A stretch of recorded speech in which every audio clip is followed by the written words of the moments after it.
All right, and then you guys made your way over here after threatening the toxic boss that is Duke Ikrand.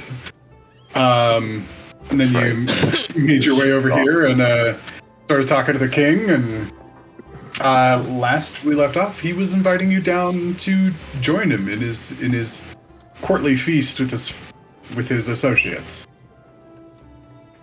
And there's just did he already give us the book or to return to Bavlorna, we're still waiting on that? It's on his lap, and he's asked you to do the favor. He hasn't handed it over yet, though. Go. Did one of us lose a book? No. He has a book that came into his possession from Bavlorna some kind of way, and he wants us to return it to Bavlorna, and if we agree to do this, we would become honorary members of the Soggy Court, which would allow us to even speak to Bavlorna.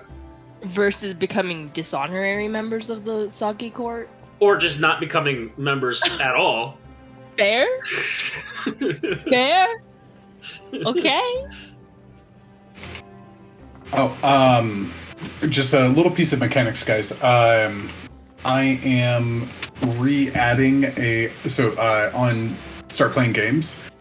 I deleted today's session a while ago because of my schedule, and then since we're here today, I'm like, oh crap, I didn't actually put this in, so I'm about to put it in, so you might see some weird things, but just doing that now. It's going to come in a little bit later than it usually does.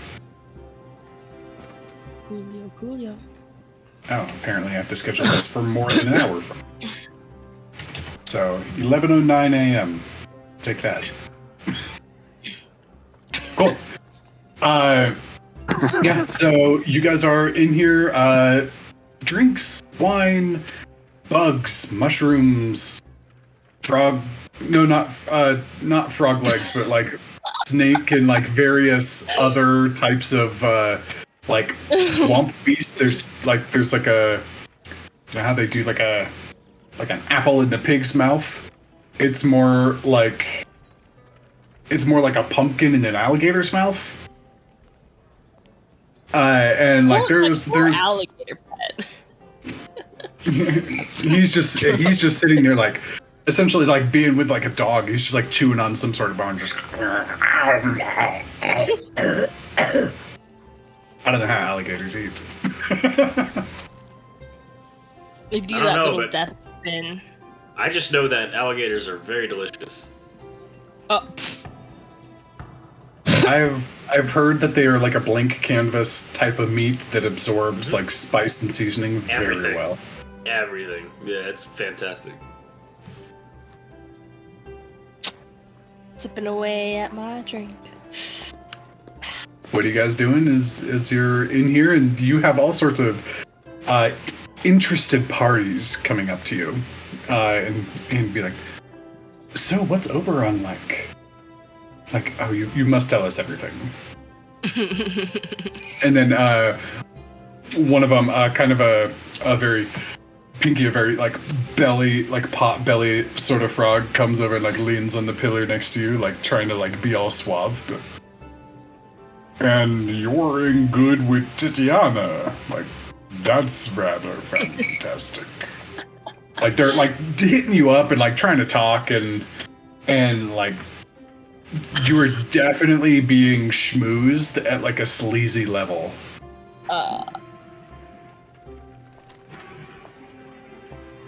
Gavin. Moose is gonna leave, but he's gonna be right back. Bye. I forgot something. I gotta go get something. The game's paused. Otherwise, I would be leaving. It is. I gotta go get something. The guard said no. My bad. All right. So, Kevis, Pinky, how do you guys respond? Yeah. I don't have a lot of personal interactions with her. Just my own set of work keeps me very busy. As you can see, She's wonderful, though. Right, definitely useful. Sips tea. Yeah, perfect. That's exactly what I was looking for. And then it's like, and so, do you come around these parts often? I don't think I've seen you here before. Nope. First time here. Getting a feel for the lands. Right. And this guy is just like trying to make small talk. Simply for the sake of small talk. Like, This is like painful. oh yeah. And Kevis, you're getting the same treatment. Yeah, Kevis, don't look like that. You're getting the same exact thing Pinky is. Mm-hmm.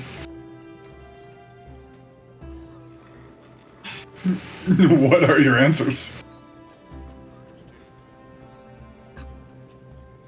I'd be like, oh, so tell me about Oberon. You know, what's he like? What does he enjoy? You know, if I ever like had the need, like what could I get him that would like make him really happy?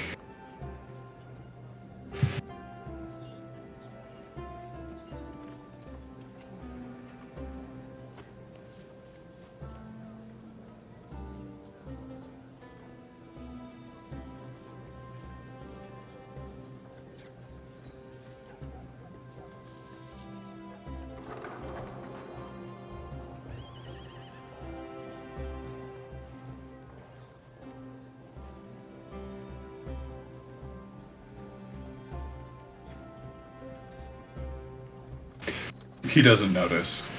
Like the frog, you kind of like watch him to see if like he's tracking with like your implication, and no, not even close. It's just like total, just so focused on like his own like scheme.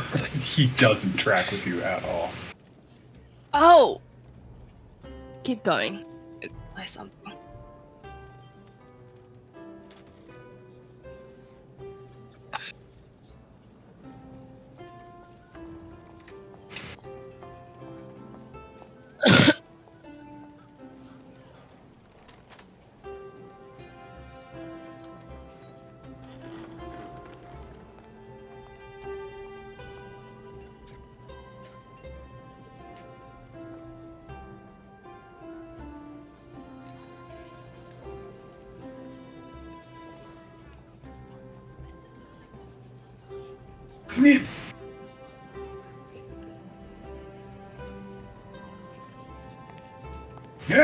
Yes, certainly. That'd be that despicable, that despicable traitor, former Knight of Warts, Morgoth.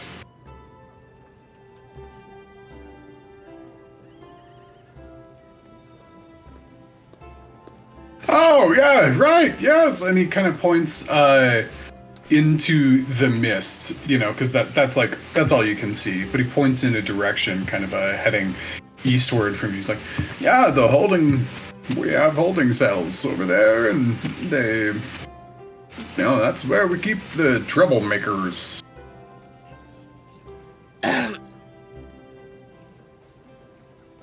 No, it's an unfortunate loss.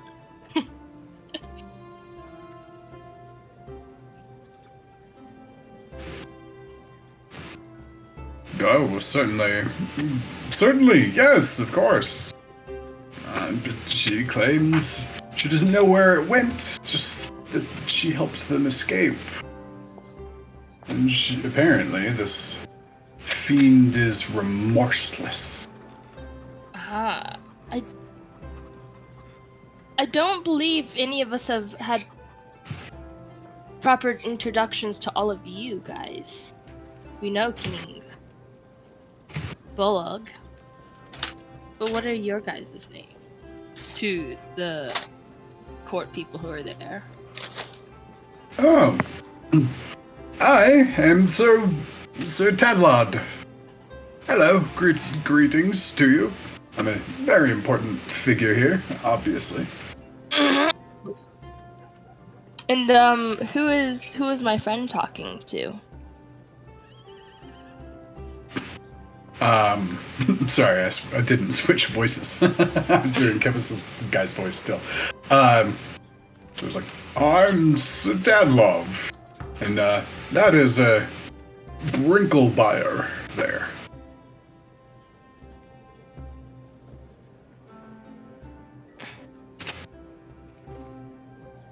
Could you introduce us to everyone else who is here at the court?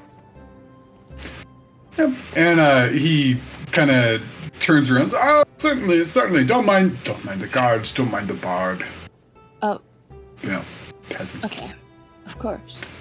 And he turns over, and the kind of orangish toad with the big green eyes and kind of like this brown and black dress. And and there's Lady Lixtilla. And the one over there in the red hat, that is Furman. And of course, there is also Her Highness Queen Lalum, who he refers to this one over here. That there is a frilly collared frog with a different kind of crown sitting next to King Gullup. Oh. Is there anyone who's absent today at court? Oh, certainly. There's plenty coming and going, and always there's plenty of people have different things to do at different times. And of course. There's I'm sure. about 30 of us or so that run the comings and goings of this place. I'm sure you are all very busy. Certainly. Leadership is such a burden that, but we are happy to take it on so those less suited don't have to worry about it.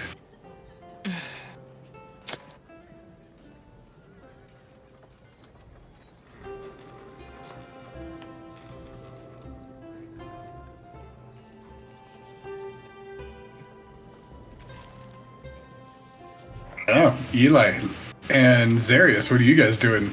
And Moose bounced. Fucked off. I am doing my best to hide the fact that I'm pouring out every drop of wine that I can find. Oh my gosh.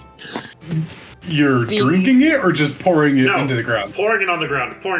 Yeah. any what do you call that? Unsupervised gauntlets of wine I'm picking up and pouring. Okay. Are you doing this stealthily or no? I mean, not trying to. I mean, if nobody's looking, then I'll grab it, But I mean, I'm not like trying to behind my back or something. No, right. Just kind of as I'm passing by, I'll just pour one out and put it back down and keep moving on with my life. Okay. You definitely start to get a few concerned looks, and there's some people that hold their cup away from you. You hear one of them lean over and be like, perhaps it's a custom from where they're from. Cultures can be so different, Of course. Oh my gosh. There's food and whatnot around, right?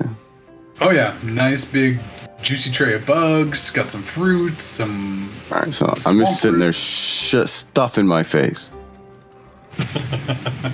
Sounds good. No decorum. Bugs flying everywhere. And there's a few people that are watching this, and they're awfully delighted. You're like, oh, look at this one. Oh, he has no composure whatsoever. Oh, how delightful. What a change of pace. Oh my goodness. It's Set the show under your court. You guys should try these. You're really good. I think I'll pass. Thanks. No thanks. What's your mission? Oh, he is just, continuing to talk, and like as you're kind of like point your direction, your attention back over to him, he's making it sound like it was his idea to bring you in, and his presence is so great that you came to see him, and that like these newcomers will do such good things. I'm so glad I thought of bringing them here. Oh, this fucking douchebag.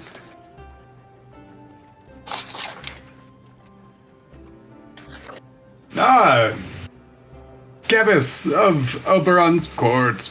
Welcome. Welcome.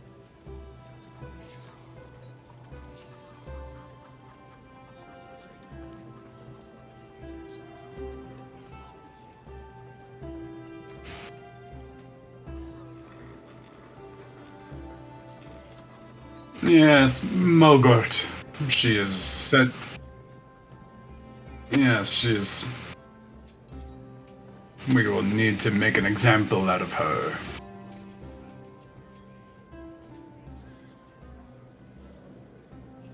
In our classic form of.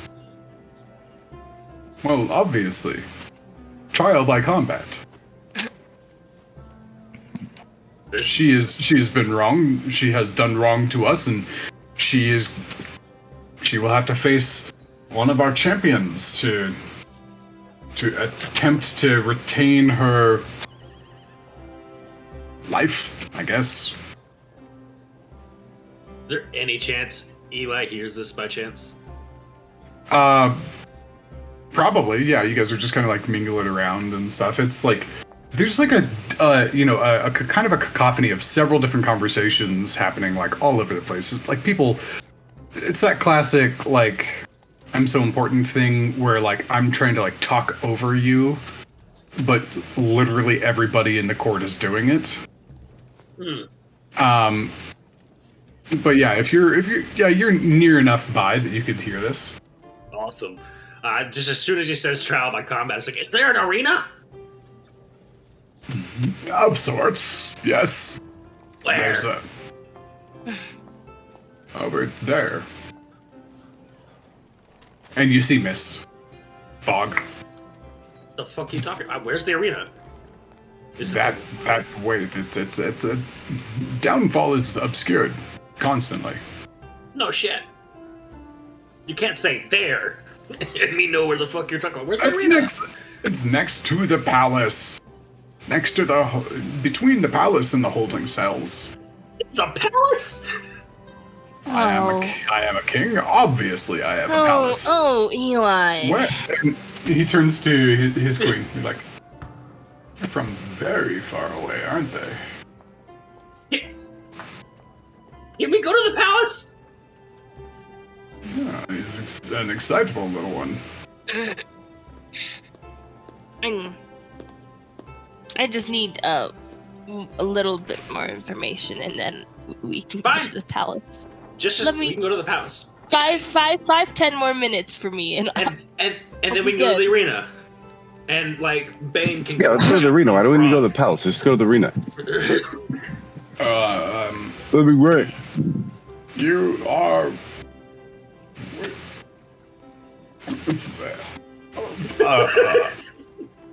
He's totally flabbergasted. Like, obviously these people care a lot about like courtly protocols and like decorum and manners and like putting on like the whole like behavior and act of like we are noble people and we are proud and proper and stuff. And especially Eli is just like so off from that they're like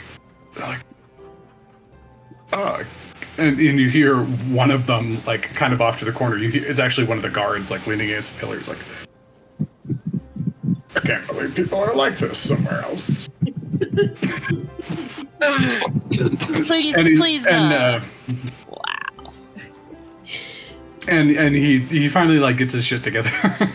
Looks at Eli and kind of Kevis like kind of as like a almost as like a plea for help sort of thing. Be like, you are welcome to walk around and visit locations here in Downfall. I would appreciate some expediency on the return of the book to Bavlorna. Of course. But if you've had your fill, had your drink, and you are welcome to go on. And I'm sure we'll run across each other and see each other again very soon. Real quick, I'm gonna talk to Tadlod real quick. I assume you're well established here. Would you by chance know? Certainly. Of course. Would you by chance know where Grumble's Earl of Stinkwater lives? I do not. Would you know who knows where they would live? The Earl of Stinkwater, eh? Not at this moment. Sometimes, and he like comes in like hush hush. He's like, sometimes people pretend to be part of the court that they are not. Oh, I see. And he like gives this like really forced like wink and nod to you. Do you by chance then know a Oglith the Groking Sage? It's a strange one. They live off the beaten path of Downfall. This is the heart of the community, and Of course they would. but they're a little further out. How about Illig the Baroness of Muckstump? Muckstump. Oh yes, the kind Baroness. She. Do you know where we could find her?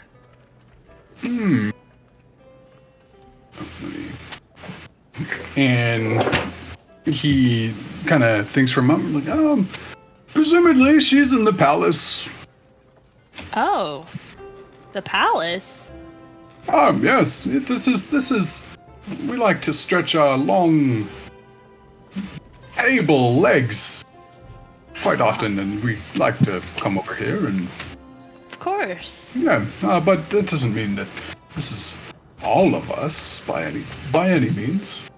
But yeah, perhaps check the palace. You will need explicit permission from the king himself to enter. To enter. Okay, thank you so much. Just two more. Do you know a Bluff Count of Blogbottom? Yes, I do. Is she Where pulling would these you names find out of a him? hat? It sounds like she's pulling them out of a fucking hat. Yeah, you do. We're standing right here. What the fuck? She's like, you guys are like, what the She fuck? getting these names from?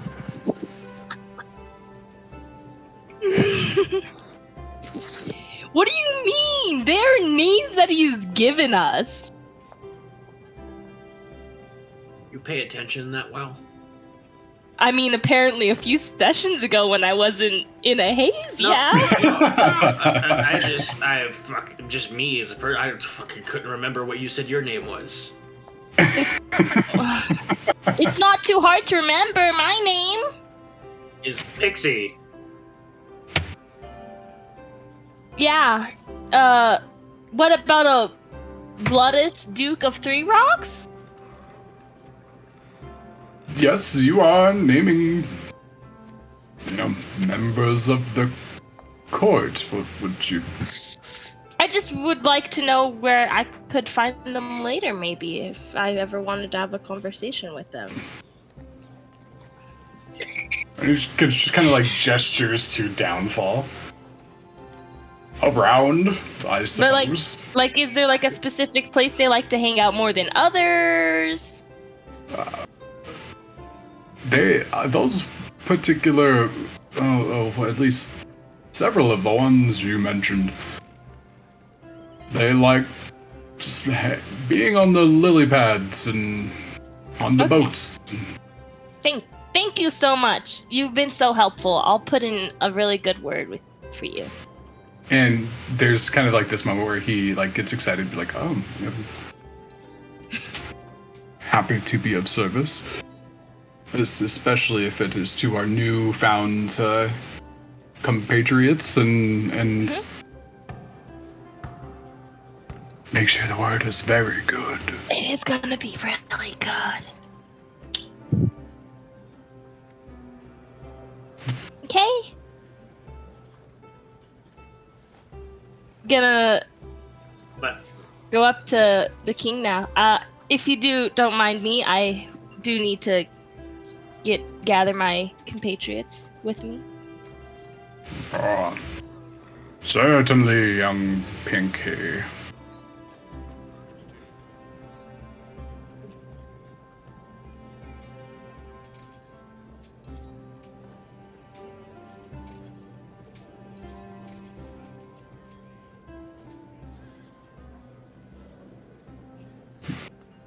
Admittedly,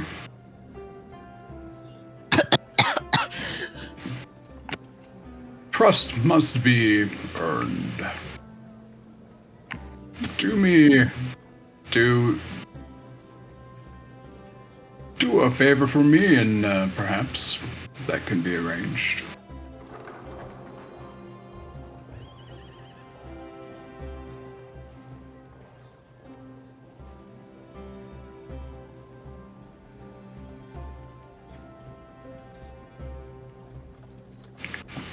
If by then you would be an honorary member of the court, and the court has free access and movement hereby. Certainly would.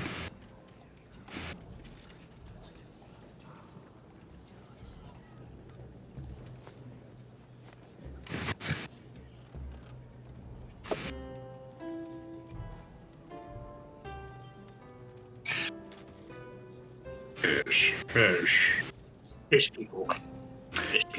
Right, you describe it, and he thinks about it, and he's like, oh, well, sounds like best not to go in the water.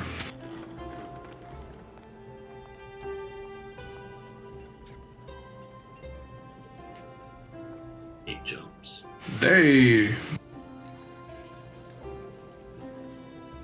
Wild creatures know better than to attack King Gullup. They're gonna know better than to attack the floor gang here in a fucking minute. King Gullup? Yes, my dear. How might we gain access to your palace? As I just mentioned to Kevis, you do my favor for me. I will give you the title of honorary court member, and you will have access and you can move about as you please. Do we get pins? Do we get pins? Yeah, do we get pins? Can we get pins? As honorary members, do we get like a pin that we put on? Sure, certainly. And mind you, you are not an honorary member until you complete my task. I just want a pin when this is all done. Like, I might stick something in my keys. But I would like a pin. I would like a pin.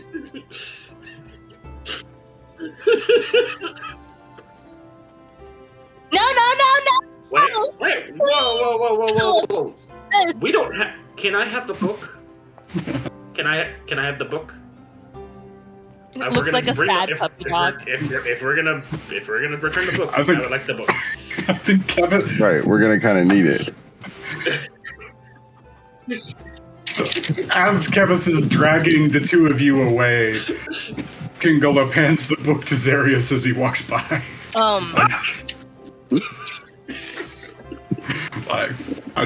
trust this in your very capable, responsible hands. Alright. I got the book!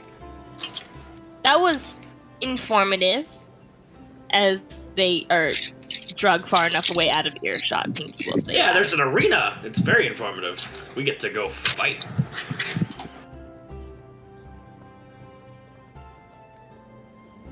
Oh, I think it's. But I mean, if maybe you could probably volunteer. I feel like it's. But a yeah, thing, we could right? like volunteer, right? As an honorary member of the court, I think you'd be allowed to volunteer. I think that all that really gets us is like higher seats. The better seats in the.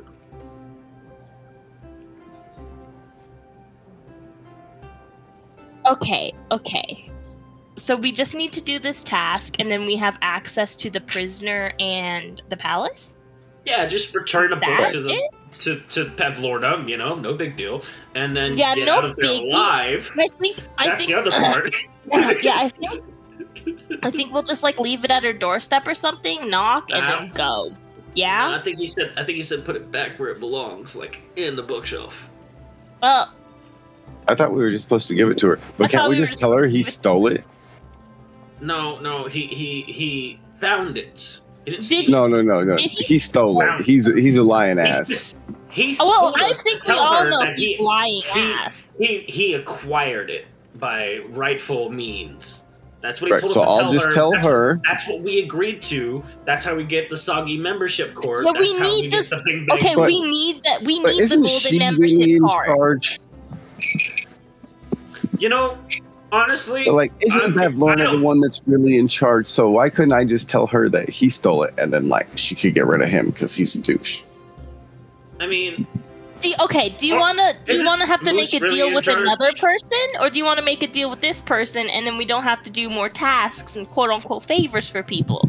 We could do one favor and be done and wipe our hands, or we could do like 50 favors because we hate the next king and we hate the next king after that. We hate the next king after that. We're just backstabbing people. Pixie, on that. Yeah? Us doing this favor, how does that finish doing what we came here to do? We came here to Okay. get to Bavlorna. This is The what- question I mean, is, this Do you is think we are ready to fight Bavlorna? good. Look me in the eye and say, yeah, all of us here can fight her in how we are right now. Okay, I never say anything about fighting. I'm just asking a simple question on if you're saying this one task is all we need to do. I'm not sure of that. All we need to do for the king, and I would personally This gets like us to access Bavlorna. to stuff. This gets us to Bavlorna. Whatever happens when we get there, then we can decide. Okay, I think, but I think we try to come up with plans too much and they fall apart way too often. I'm gonna be straight up with you, Eli. If you start throwing hands with Bavlorna, I'm not going to associate with you. I don't throw hands. I'm just gonna back out because I don't think we're ready to get into a conflict with her. I could punch her, but it probably would do nothing. Actually, I can guarantee you it would do literally nothing. I could punch her. Right. I don't mind.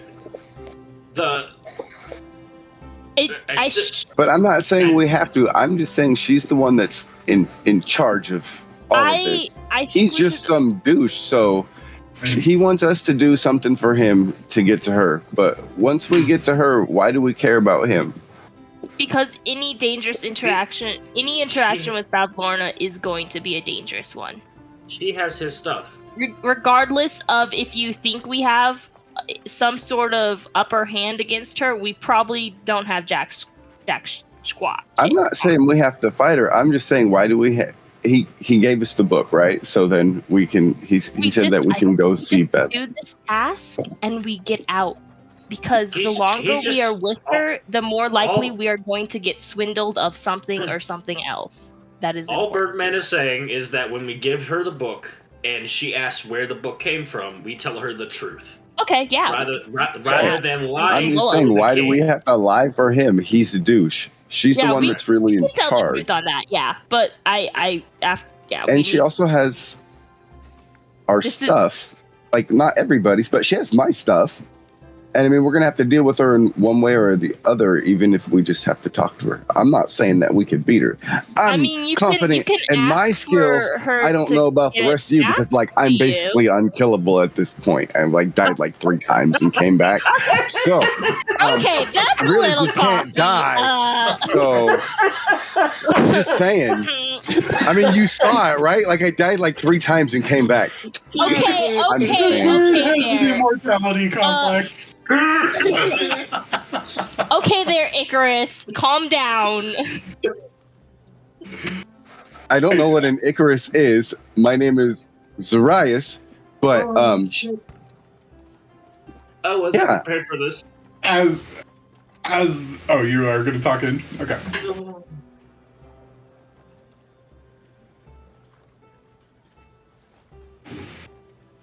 Actually,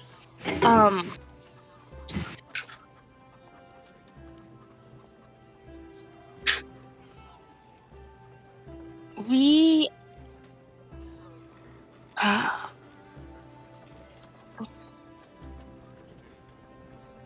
because they're a bunch of douchebags.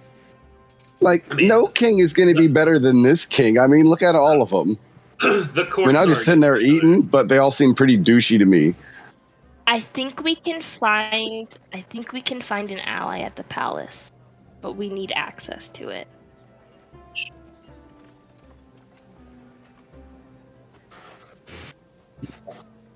Yeah, I think I'm pretty certain we could get an ally, but we need to do this favor.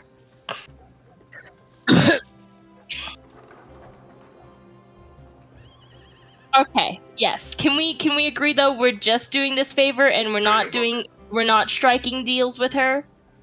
I don't really know. We're not striking deals with her, guys? Why would you strike? Well, then what are we going to do with her then? We can't fight her.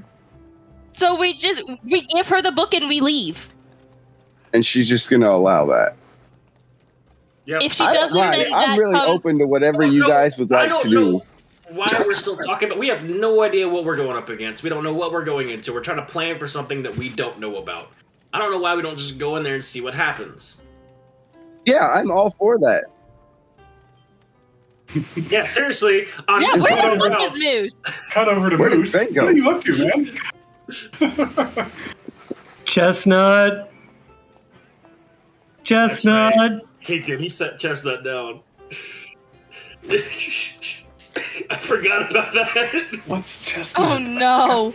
His Bane horse! set his wooden horse down before he went into the burning building, and he never collected him, so Bane went back to find his wooden horse. Oh no. Okay. I was like, man, I've got no notes about no damn Chestnut. Yeah. we better go. Where's... Okay. Where is he? You start calling around, and Chestnut, and you hear a little, and you look over, and that little scarecrow guy is like sitting over there. His like little boots are just like splashing in the water as he's kind of like kicking his feet. He's sitting on a little rock, and like he's got Chestnut like in his little metal crab hand. It's just like kind of prancing around. He's kind of turning it, and he's kind of giggling and like, and like every time he moves his head, and he's just, Chestnut, you found Chestnut. You really are a good tracker. Tracker? I thought it was a guide. Yeah, a guide. You're good at finding things. Trackers or guides? Okay, cool. Then yeah, I'm a good tracker. The trackers guide you to a person. Oh, cool. Yeah, definitely. Or an animal. I definitely do that. Yeah, for sure. Yeah, I like this little horse though. He's funny, and he's just like letting him like run around him, and it makes him giggle. Yeah, he's pretty great. I've got to get going though. I've been looking for him, and I don't know what my other friends are doing. Oh, okay. And he kind of like is like trying to like be a big boy about it, but is like obviously disappointed that you're like gonna leave. He's like, Do you want to come with us? where are you going? I don't know. I figured, like, I was like, Moose doesn't know any of our. Okay. Gone. Hell yeah! All right, well, let's go. And come here. Come here. What is it? Impact, get off my back. I like stands up on his tippy toes on the rock and be like, I helped find your horse. Can you help me? Yeah, what do you need? My head? You want me to give you head?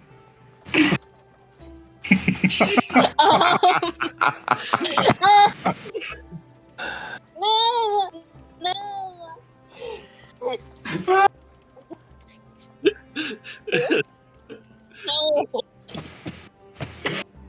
Oh, damn it, Moose.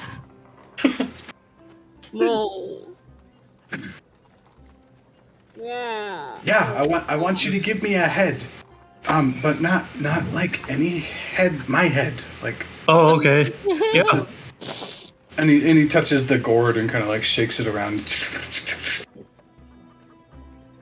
This is not my head. Gotcha. We'll find you another head. Do you want one of those frog heads? Gross. They're all like stinky. No. Okay, different head. Different head. I had a head like that was mine before.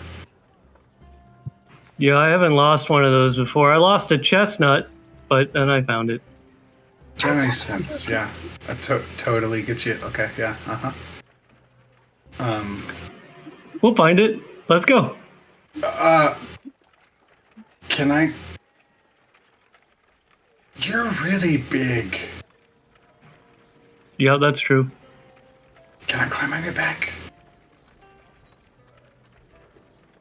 I don't think so. Shucks. Like kind of kicks a pebble into the water and just like starts like walking.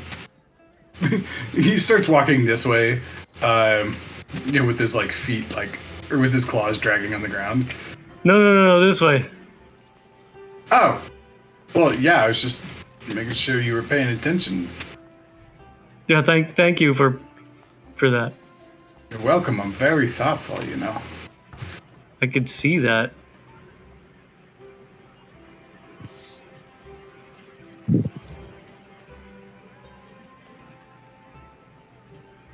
Okay, so you get over here and Clapperclaw like walks across the little bridge and he like reaches like way out and like with one of his metal claws he just like runs the claw against each one of the poles holding one of the heads on, just tick, tick, tick, tick, tick, tick, tick, tick, tick, tick, and you're all like, hey, what are you doing? And he just giggles and and then he gets over here to the court and he just like full scurries around like the long way, like not like trying not to draw any attention to himself. And like he's much slower than you because you can just like directly like cut through the court and he just like he's taking his time. And we see him at this point, right? Yeah, it's been a few minutes of you guys talking, and Moose comes back about a minute or two after. You're like, "Where's Moose?" I found Chestnut. Oh, that's lost Chestnut? No, I thought Chestnut was your wooden horse. Yeah, I found him. Oh yeah, and Claws is gonna come with us. He needs like, some head. He's hiding. He's hiding behind Moose's What did you agree legs. to? Could you Time just out. say that again? Time out. What did you agree to? He's looking for his head. His head. Okay, so there's a big difference between those two statements you just made. You know this, right, Moose? Moose, you just said he needs some head. Yeah, he needs some head. One head. All right, we're moving on. Where's his head? Yeah, what does his head look like? I assume it's head shaped, but the one he has isn't the right one. He's looking very bashful right now. Yeah, he's a really good guide. Why not? More the merrier, right? We need allies. He could be a good ally. He does have big claws. I'm a very good ally. No, doesn't need to. I could, but then I wouldn't want to, like, ruin all your fun, so I'm not gonna.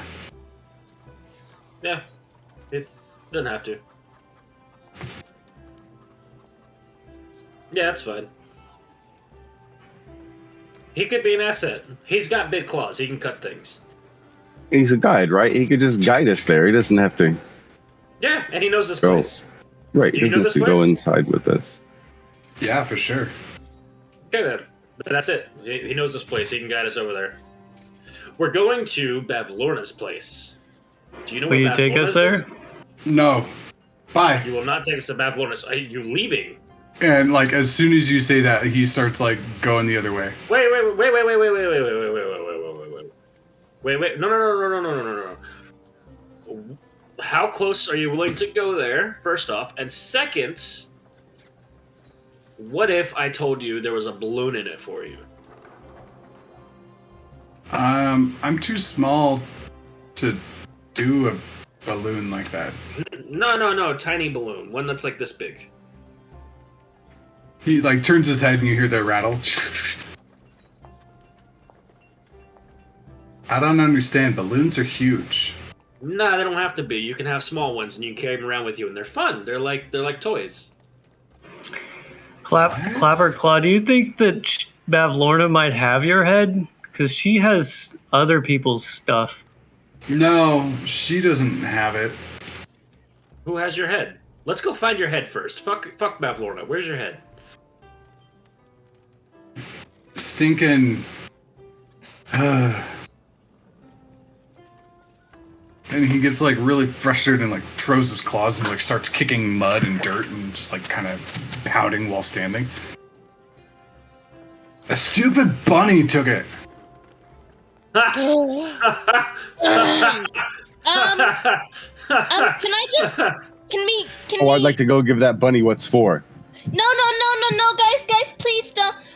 He's not a bad guy. Why do you say that he's not a bad guy? He fucking wrecked our shit, and then stole our shit, and then made us give up our other shit for our more valuable shit.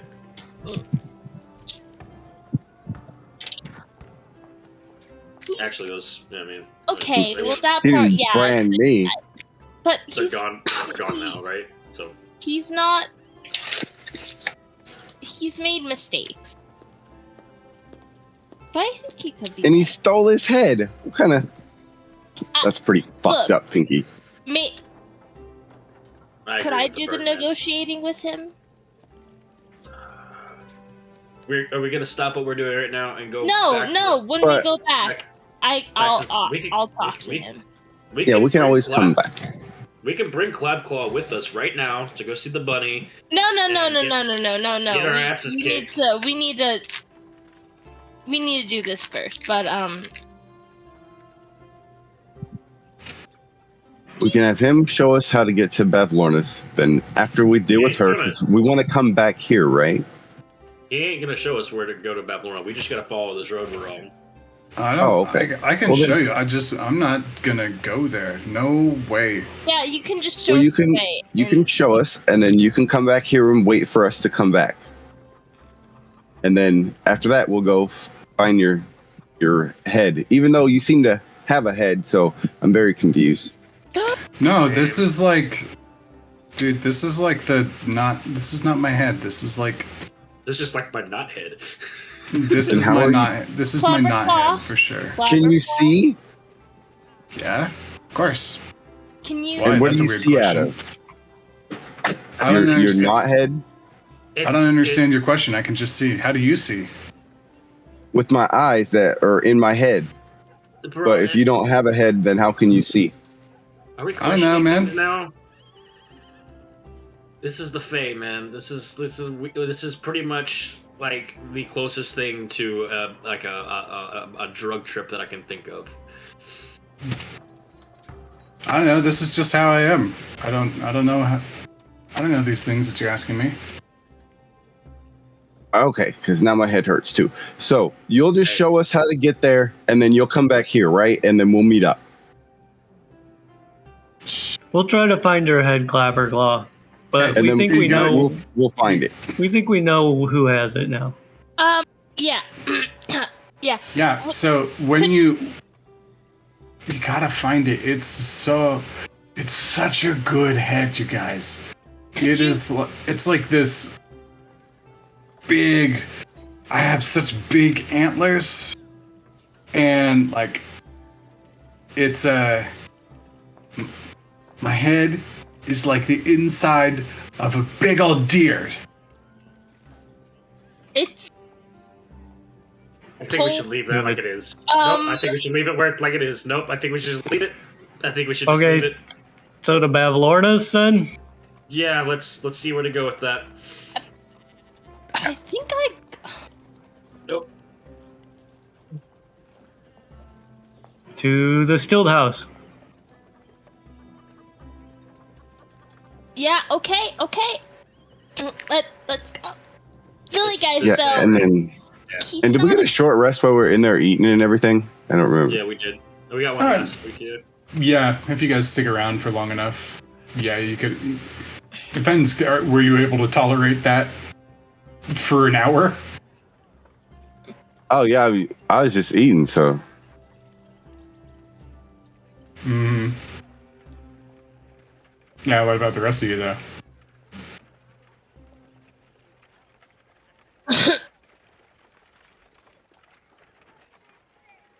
Pinky was pulling teeth, so she was there. Alright. So yeah, you guys all managed to grab a short rest.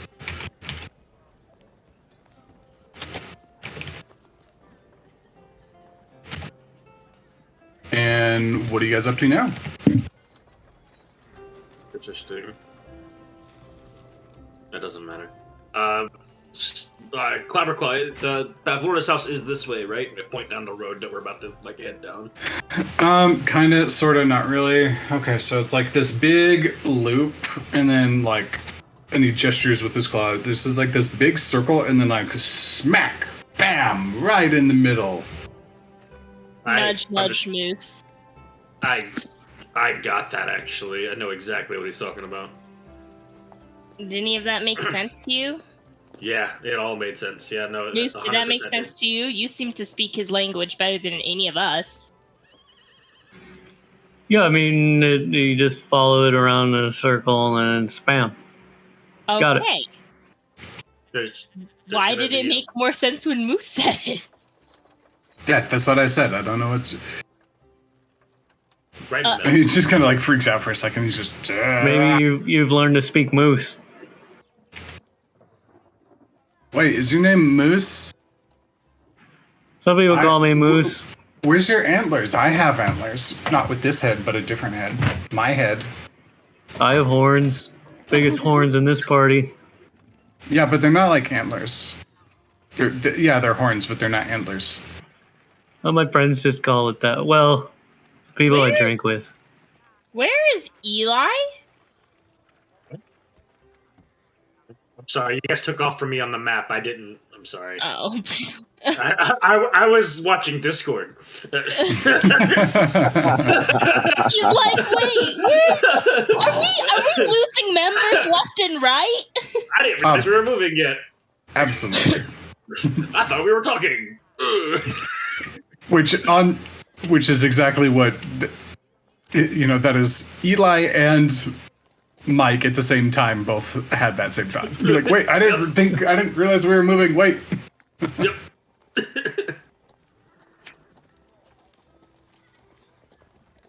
Yeah, do we see anything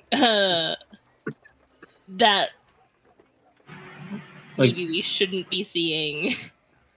Roll, Pinky and Kevis, give me perception checks, please.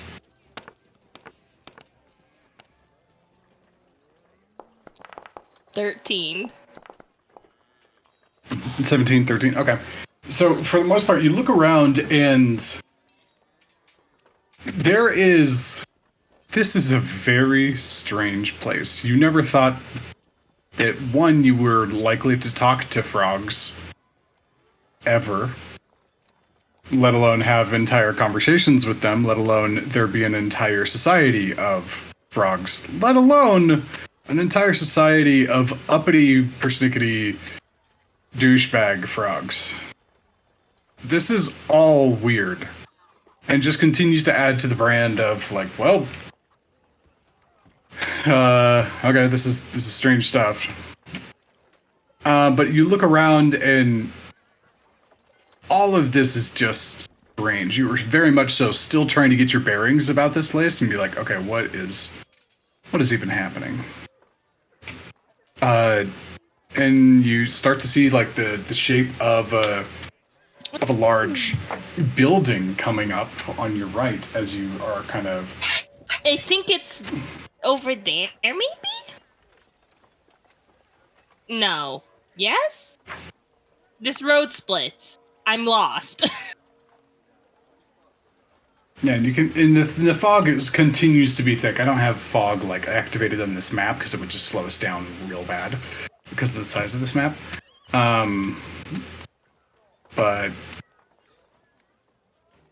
But yeah, you do see a large building kind of looming up there, and it's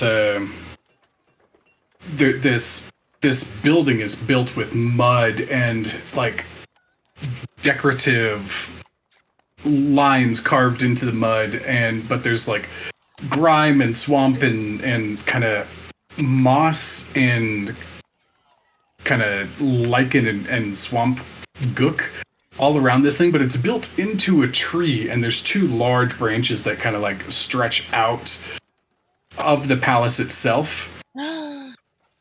And you can begin to see some like vague shapes through the fog, not very much detail. Is that the palace?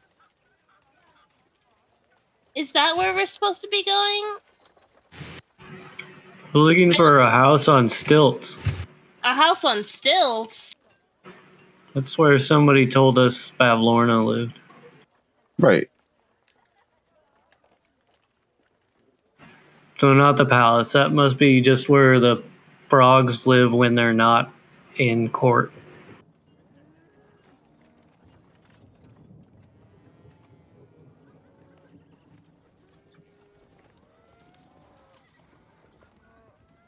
It is, yeah.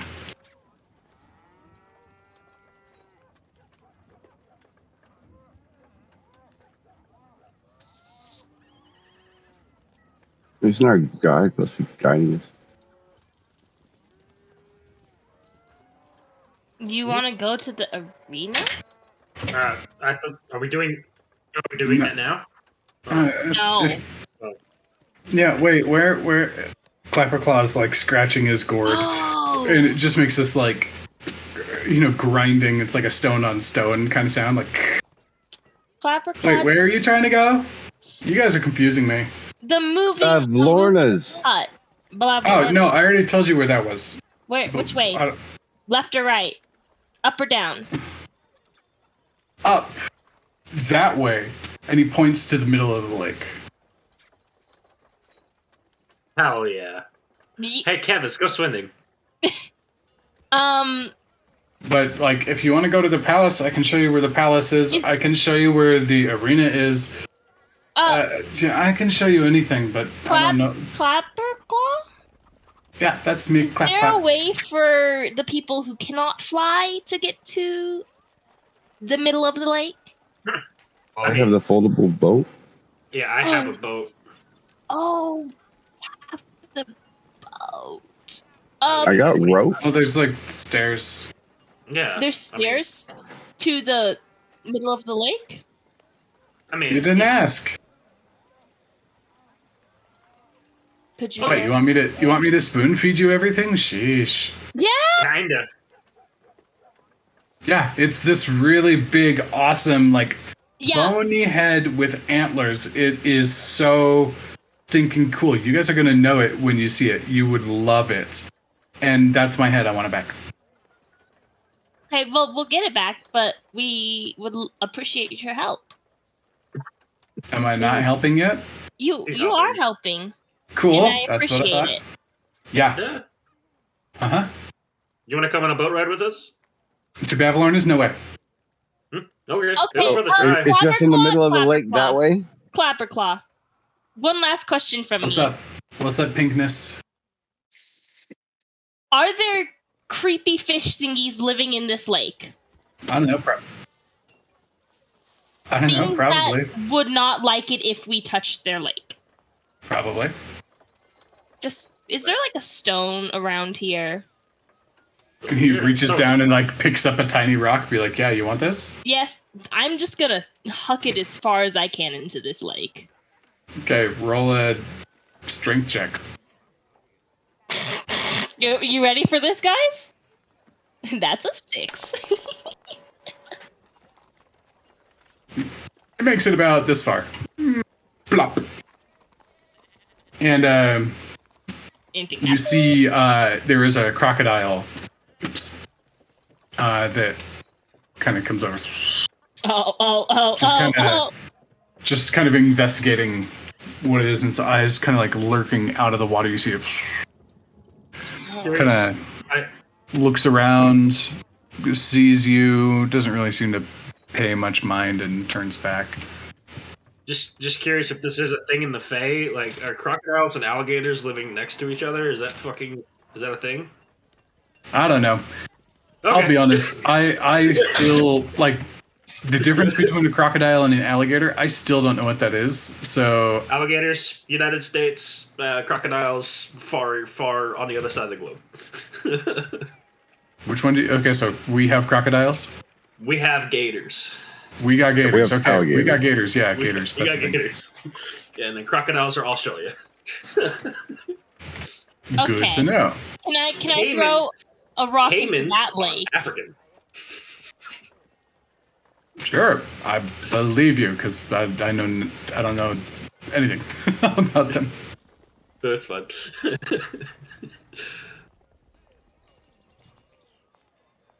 Well,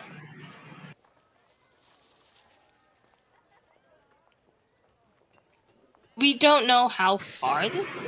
I can't carry anybody up at this point in time. And Yeah. speaking of Anyways. which, so I would like to ask Eli if he could can you use any magic and fix my wings? I don't know. I don't know. I could try. I can always try. You want to try right now? Yeah, could we try? Because I'm really getting tired of not flying. I don't know how you do it. It would really help if you I- could fly at this very moment. Yes. I thought that they were just gone. Yeah. No, I they're mean, just in this cast. But if they could get healed, then I could bust out of the cast, and then I could swoop around. Yeah, let's give it a shot. Yes. Really, I'm right serious. The walking, not the swooping. Are you tired of at being this part? point in time. Serious? Are you tired of being part of the actual floor gang, and you want to join the people I up was here enjoying- again? I was enjoying having Pinky, down you here, can fly. actually. I'm just saying, this is kind of Alright. lame. I Right, know well- it's kind of lame on the ground. Why do you think I don't walk? Anyway, Birdman, Yeah. kneel down so I can touch your wings. All right, I will kneel down in front of him. And then I'm gonna grab both of his wings and cast Cure Wounds. Okay, go ahead and roll your heal there. It's a 12. Such a powerful heal. It's a 12. Nice. Okay. This one is less so about just it's not like restoring hit points on this one. It's like you're basically using it in a way to restore fatigue and reduce soreness and stress and strain. And yeah, that was a pretty good roll and a good heal. And yeah, Zarius, what was extremely sore before lightens up. It's not totally cured. Just healing magic doesn't make you feel perfect. Healing magic gets you to a point where you're back to functional. And you're like, oh, okay, cool. Like, oh, okay. You can move a little bit better. Your wings are still in the kind of the cast that they were grafted into. Can you fly? Does that feel any better?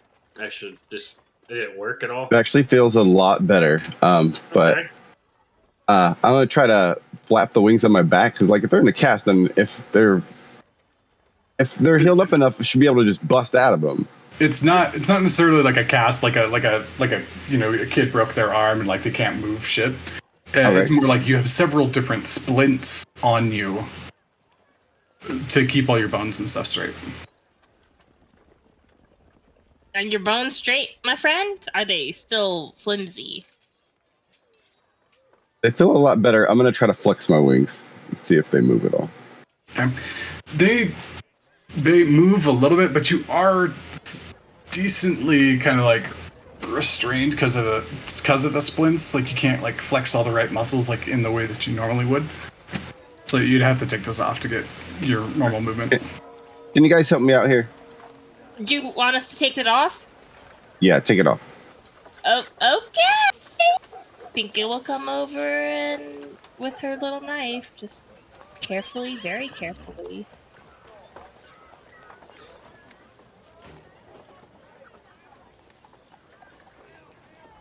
Roll a medicine check.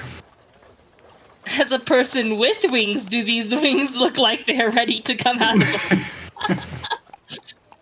11. I don't know, Pinky, you roll a medicine check too if you want to do your own check. That's a 3. She's like, these wings aren't insect wings. You guys are like, looks good enough to me. Looks good, Kevis? And you guys do notice that, like, as you're like taking them off and whatnot, Zarius does have a series of kind of like cracked scars running in between his wings. Like his plumage coverage is not perfect anymore.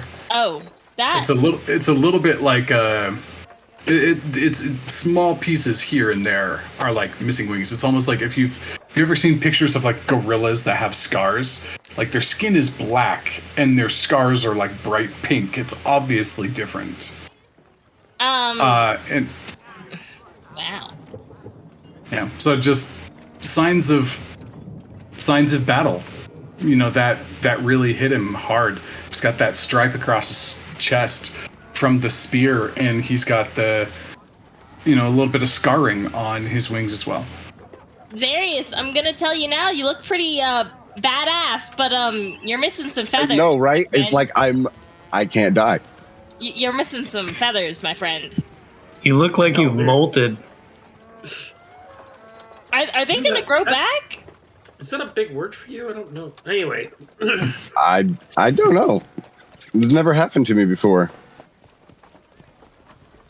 Anyway, we can continue trying this. I don't think this worked all the way, but it did seem to help. We can continue trying this, let's say, every night. I'll try this every night. Is that okay? Maybe just gonna uncast one wing first. Unsplint one wing. This doesn't look correct. Does this look correct? Should I continue, or do you want me to stop? I kind of want you to get this points back on. I'll listen to Eli, since he's the one that normally knows about this healing stuff. Like, I just know how to fight, so if he's saying that he doesn't think it's all right, Evis, can you help me put these back on? I think a couple more of these, and you'll be all right. I just don't want to exhaust myself here and now. No, that's fine. Yeah. In any case, I do appreciate you trying because that feels much better. 100%. We'll continue doing this. Like I said, I'll always have stuff for you right before we go to bed. Right? I don't mind if we're in a safe place and I'm gonna kill myself for it. Anyway, I've got a Anyone boat. else? Whoa, what was that? I don't. Yeah, Nothing. what was? No, I'm not actually dying. I don't like doing it. Yeah. It's like exhausting himself. Yo, that was roll your insight checks. that was weird. No, I get that. She's like, is sure, he so- actually like kill himself over healing or like? Yeah, so There you go. As well. okay. So Pinky, so Kevis, you like, I don't know, it's Eli, he's got weird phrasing. So like he probably just said something weird. Pinky, you're still like kinda slightly suspicious, but Okay. you think he's being upfront? So it's like he's Unless being upfront, unless but Mike he wants to might add be anything. hiding. Yeah. Anyway, I've got a boat. We can continue going on the boat, and I draw the sigil on my little fucking square, and I throw it at the lake. Is it this lake that's up here that Clapper Clap I'm went getting to, it. or was it this I've lake opened- down here? Up I've opened a boat. to the north. you open the boat and put it on the north side and be like, okay, let's go. And Clapper All right, Claw's like, is Kevis helping me put this splint back on? Stop. okay, We yeah. gotta go. We gotta go the other direction. Other direction. Yeah, he Clapper Yeah. Claw just pointed the other way. listen to this guy. He's the only one that knows. Okay. Yeah. Okay. No, this is fine. I fucking go and draw the sigil and fucking get a small fucking little cube again, and I draw it again and throw it on the south side. How about that? Is that better for you guys? Did I do it correctly now? Yeah, Yep, that was good job. way better. Yeah, it's way better. Fucking get in the boat. Okay, so I'll like see you guys later. I don't want to go to talk to Bavlorna. So bye. Thanks, Clapper Claw. Thanks. We'll see you soon. We'll meet you back where we met you originally. Bye. What, by the heads? No, they're so annoying. I'm done with them today. Bye, or whatever. We'll find him. It's fine. Okay, so you guys all pile into the boat. Yeah. Flying alongside it. Okay, sounds good. You guys are able to travel on. They're gonna move. Yeah, Pinky will fly with Muse. Hmm. Yep. So you guys can move yourselves across the water, and just Pinky, your head's kind of on a swivel, like looking for things, and you see that same crocodile just in the water, and you see like kind of a fish come over and like jump out, and you hear.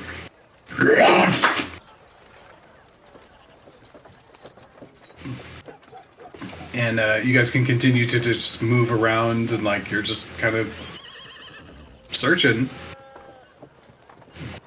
You sure? heading I in don't Clapper see Claw's no- direction. I don't see no.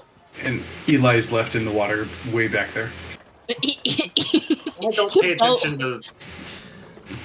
Oh, we're all in a boat, so well, except for the people flying. Yeah, and you see a couple of those kind of like the worker class bullywugs, like on some lily pads. But like, hello, Hello. off to see Bavlorna. Yeah. Is this it? That's her house, and you guys come to the center, and what you see is there's this wooden staircase that kind of goes up and up and up and up, about 35 feet into the air. There's this solid stone pillar in the center, and that seems to be the main support structure for this thing. And you see kind of this like almost like a mushroom style amorphous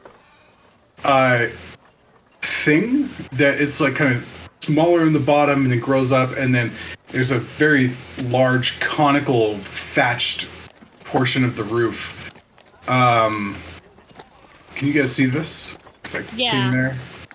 Yeah. So Its structure. yeah. So it's that's essentially what you're seeing. And you're looking underneath it, and there's it's all kind of stony, and then it's got like a very large kind of gnome-shaped cap. And you guys are currently trying to walk on. I assume you guys are trying to walk onto the wood, but that's like 15 feet up in the air. Can It's Pinky not the just entrance. fly up to the wooden? Yeah, Pinky can. Moose can, if Moose wants to. But the rest of you guys are not at the bottom of the stairs at the moment.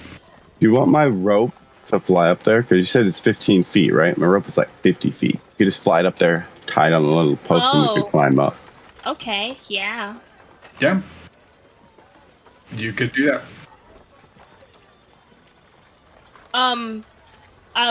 Moose can get the sigil and bring it back up with him. Yeah. Moose can draw the sigil and. Yeah, I'll do that once everybody's up. Yeah. Because he can Okay. fly. Just So you guys know, and Pinky is, especially from your location, you do see like these stairs are heading in like a downward spiral, and they do continue heading down. Oh. And you guys can see that. You mean over here? Yeah. I mean, oh, well, I guess we could go to the front and knock on the yeah, door. there is, like, Yeah. if you just continue down to your guys' left, right? Whichever way, there's, like, a ramp or something. Stairs? There's a boat ramp. Yeah, there's a little... Well, then let's just follow it around. Good night. Yep. Moose, are you able to move up, or did I make my walls too tiny? Go ahead, move with a shift drag on this instead, because it'll try to lock you into the. There you go. Yeah, shift drag will work. It's the hex will do weird things if you're letting yourself get like locked in. He is just small enough that these walls are not a problem. Right. She's just like, oh. Walls? What are those? Did you grab the boat then? Yeah, I'll get the boat, and as we're getting all this done, I'll draw the sigil and I'll pack it in my pack.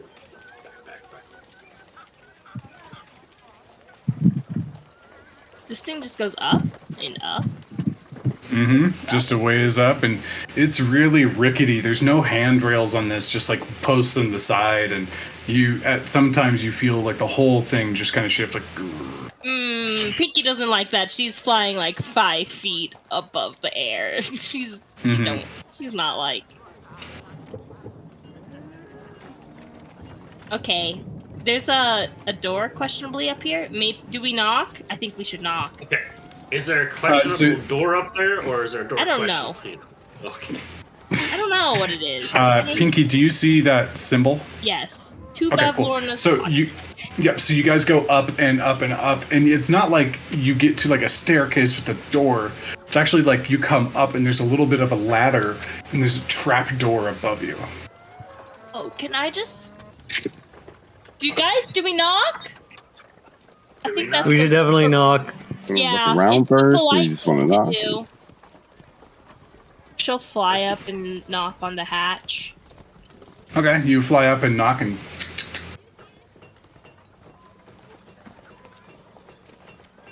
Hello?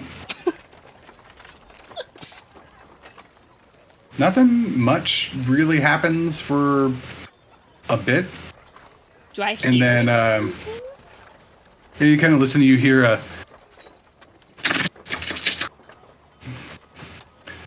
And something like opens the door, and you see like this like green froggy face with like big silver eyes, kind of like open the hatch and be like,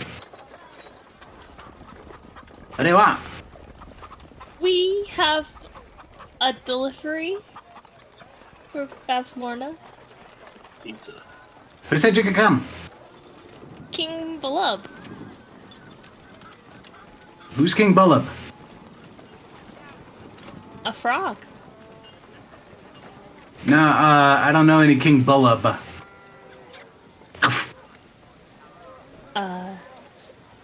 Is his name King Gullup? King. I said it's King Bulub, right? Zarius is right. Is King Gullup. Oh, Gullup. Yep.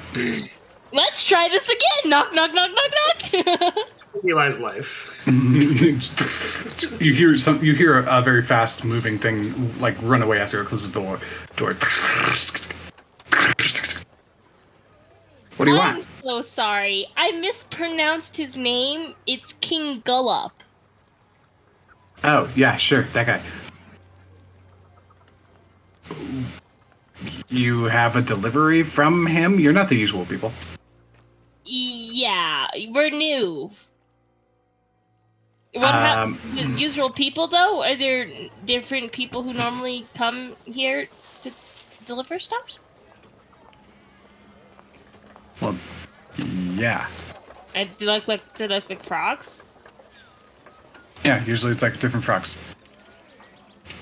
Do you ever see them more than once? Do you have a delivery or not? She not from a home. She doesn't have a home.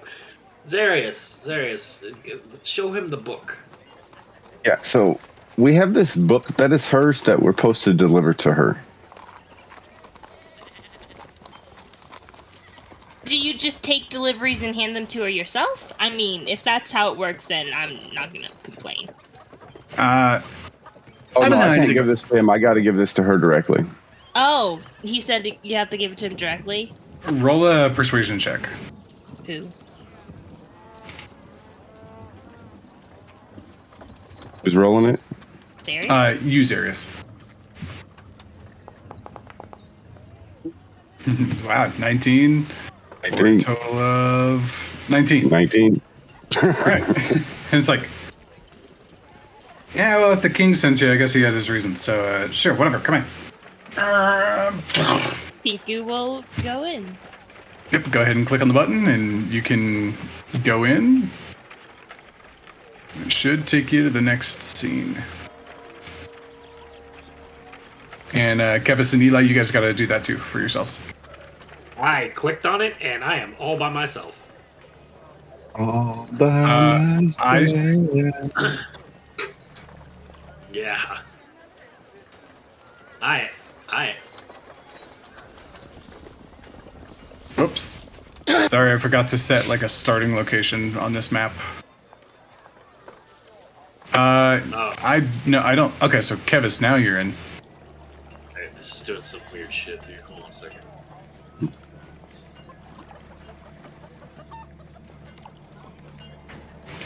Oh, that's probably that's because what's you happening. have. Yeah. Okay, let me take you guys off of. I did too. I Yeah, Oh. That definitely has repercussions like that. Okay, so I am deconfiguring anybody who's ever subbed before, so give me just a second.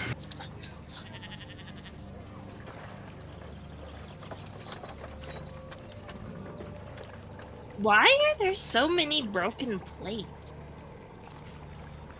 I'm not trying to. I want out of here. You see where I'm at? I don't know how I'm here. You were my test subject earlier. That's why you're here. Oh, okay. My bad. Like teleporting up there, dude. Okay. All right. My bad. Ignore everything you just saw and. Teleport. Yep, I forgot to get rid of you. Your test subject version. And I just reset the darkness. Thank you. So Thank you. Yep. Cool. Okay, so you guys come up through the trapdoor and you see this little thing like sitting on the trapdoor or sitting next to the trapdoor, And Kevis. Oh, hi Einstein. What's up, puppy? Puppy. He's such a fluff face. No. Oh my gosh! Wait. He's a fluke. No. He's a fluke. Gotta go back to my first note. Oh. I thought Lily was going to start talking about the dog, so I was letting her have her moment. No. Please continue. Okay, so you come up here, and standing next to the trap door, this small, like, brown, like, really just kind of shabby clothing, like, hunched over, froggish person with big silvery, like, watery eyes. And Kevis, thing fairly familiar to you. Did I? You saw this thing for the first time at the carnival. Did I see it? Because very familiar. Yeah, I don't believe anybody else saw it. Nope. But Pinky, you saw it. When you were leaving the carnival, about to step into the Hall of Mirrors, there were 3 different things just like deadlock staring at you. Me. Yeah, This was one of them. I don't like this.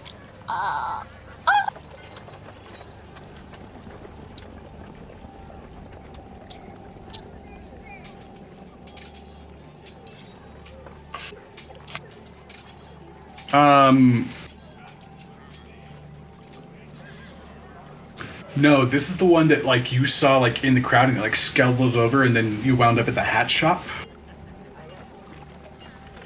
I don't believe it was the thing that was guiding the Dragonborn child. That one was like, yeah. Mm-hmm. Yeah, oh my gosh, this is one of the things. Oh no.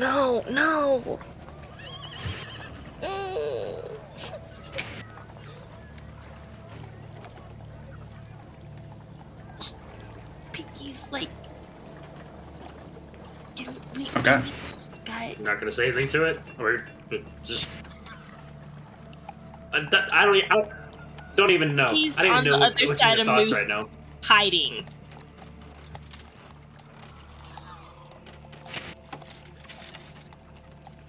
She's just hiding behind Moose.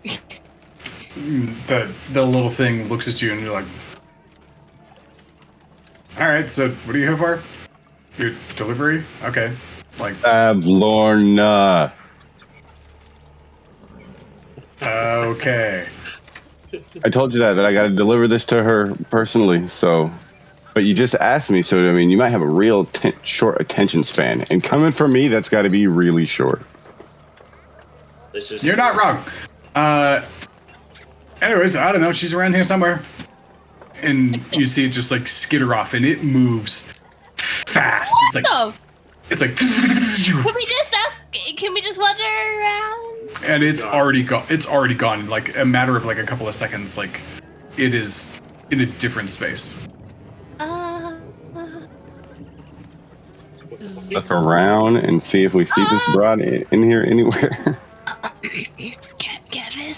Kevis, I don't like. So you guys open up into this room, and this room has several tables lined around the side, and you walk in, and there is an immediate smell of pungent, funky, nasty water coming out from this pool in front of you that's like raised up.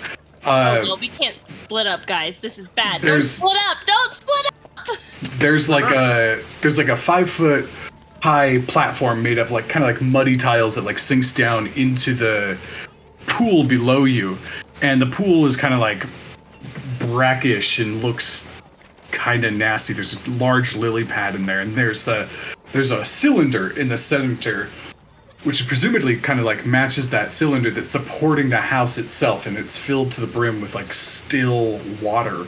There's a mirror in this pool as well, and then surrounded on all sides there's a series of like tables and chairs and whatnot, and everything in here is very musty and mildewy, covered with a bit of like swampy like too moist grime. Every time you take a step, there's like a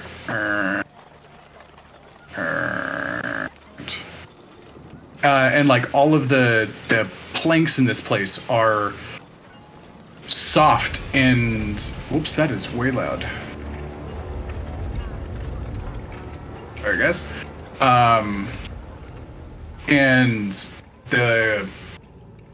like all the wood has like lots of moisture and stuff in it. There's tons and tons of planks there's plates that are just broken, bits of discarded food and scrap, and this place is not upkept at all. It doesn't seem like there is any... Oh my god, stop moving around.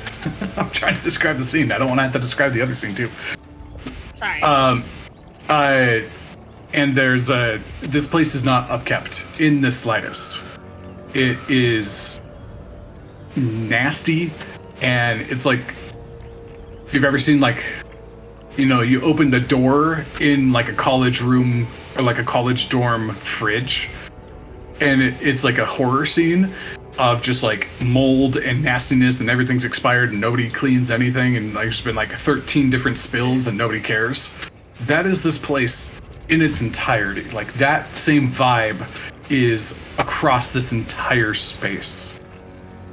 There's some weird stuff, like sometimes there's like a picture frame, and you see like another one of those little creatures like standing on top of this table, like rummaging around, trying to like picking up like little scraps of food and eating it, and then like kicking a plate off the table, and just there's some sewing dummies over here in the corner, and the light is rather dark in here. Everybody has some version of vision, right? Okay, cool. Yep. Let me see. Moose, in this moment, you and Kevis have your full dark vision. How much do you have again? 60 feet.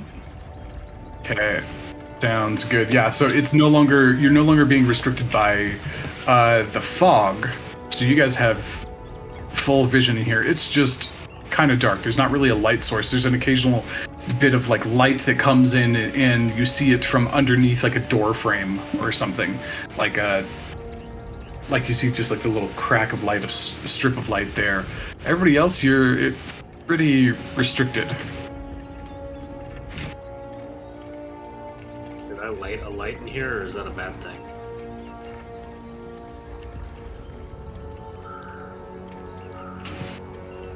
I could light a light.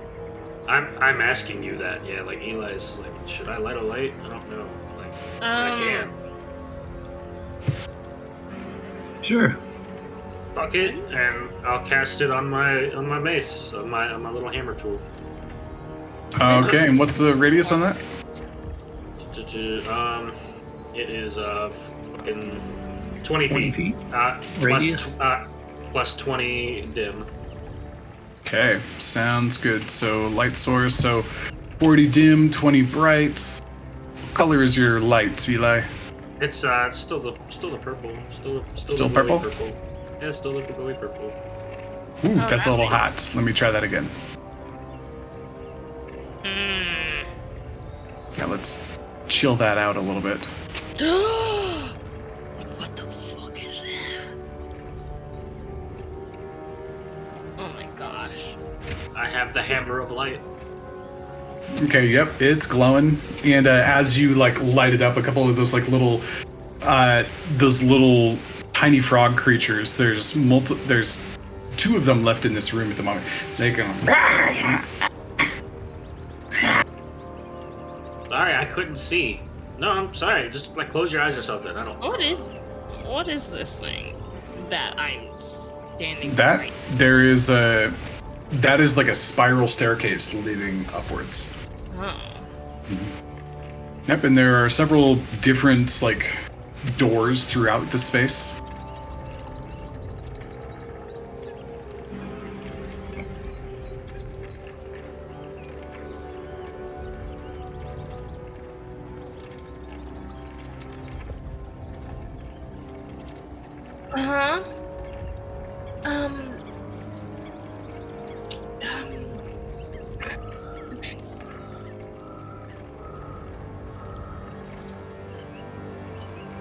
There. Yeah. Definitely. I definitely saw that figure too, right before we left the carnival. I saw multiple figures actually. I'm a little.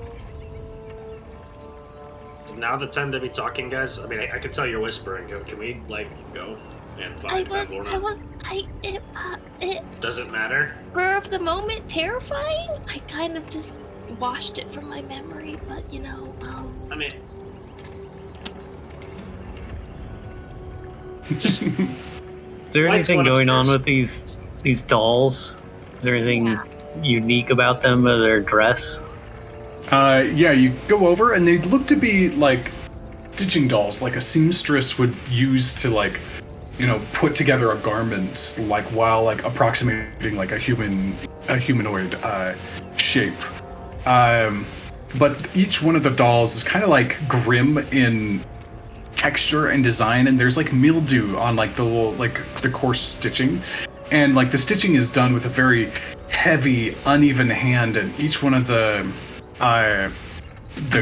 garments is actually looks like a mishmash of things. It's kind of patchwork, like discarded clothing that's been repurposed and very unskillfully tried to make it look like it was new. And there's a couple of cloaks. There's like this white dress that looks like it may have been like a wedding gown once, but really there's like black patches and like brown patches and even like this like ugly yellow like sewn in. It does not match at all. There's a cape that seems to be made out of some sort of like mostly like a lizard skin, but there's like some nice felt lines like on it, and it looks really uncomfortable to look at. Like the artistry here is perverse at best. And there's this dark hat that has like this leathery texture to it, goes up into a point.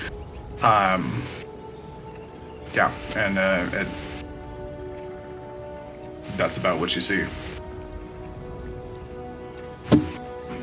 I see 6 exits to this room, I think, if that's the number.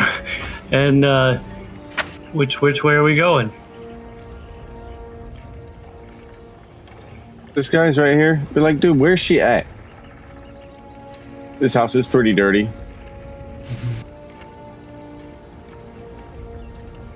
Moose, give me a perception check.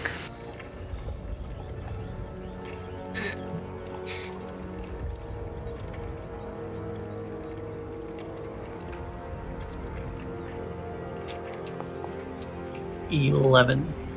11? Okay. That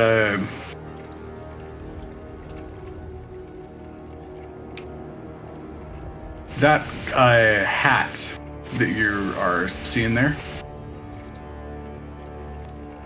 you feel like it twitches. Like,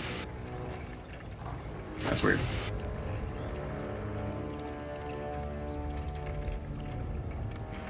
Do you guys see this hat move? Where? On these dolls in the corner here. Why? I think they're made for like tailoring clothing. But I think the hat moved. I mean, this is really tacky looking stuff. Oh, it's super tacky. So anybody want to touch that hat? Nope. Nope.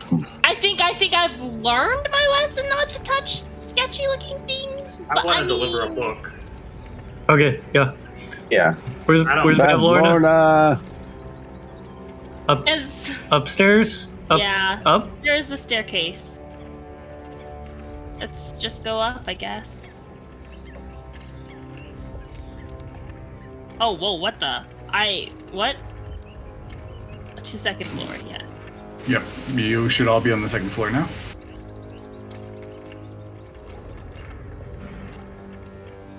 There's a nice hallway. There's a door right here. You guys open up this hallway, or you open up into this hallway and you see pictures lined on the sides. All of them are gilded in like very gaudy, like awful, like overly golded and trying to look fancy, made out of cheap material picture frames that are like very twisty and lots of like basically grotesque filigree. And each one of them, there are pictures of dwarves, elves, frog, bullywugs, humans, different fae, and each one of them looks somewhat miserable inside of their picture, or intensely miserable. And you guys, do we recognize any of them? Yeah, do we recognize any of them? Do you want to go around and look at all of them? Yes, I would like to go around and look at all of them. Okay, sounds good. You guys look at them, and there's a wide variety here. And Pinky, the large one that you were just in front of, you do recognize that person. Moose, you're on me. You do recognize that person. Didn't see you down there. It's Spirocus.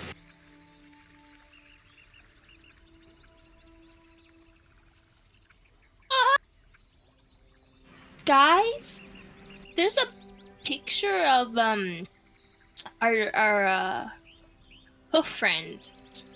Broken? That was our hoof friend, right? He was a member of the court at once, but maybe these are people that she took things from, maybe. I mean, do we see any Zarius picture up here? You look around. No picture of Zarius. No picture of Moose. Okay, well, you guys got things taken from you as well from her, but I don't see your guys' pictures up here.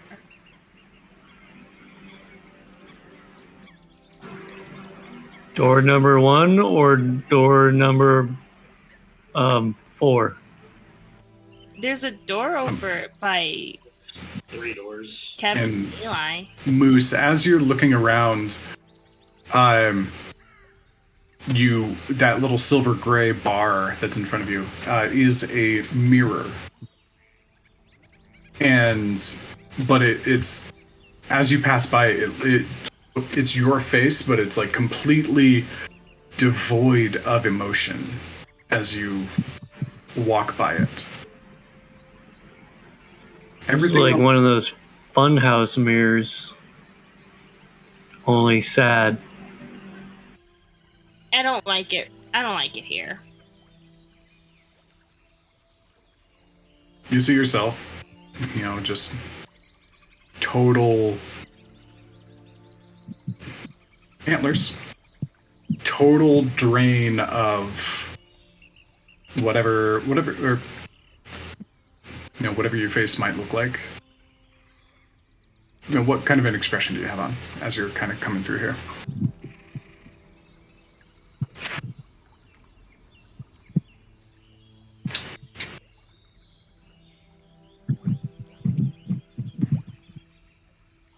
Mm-hmm.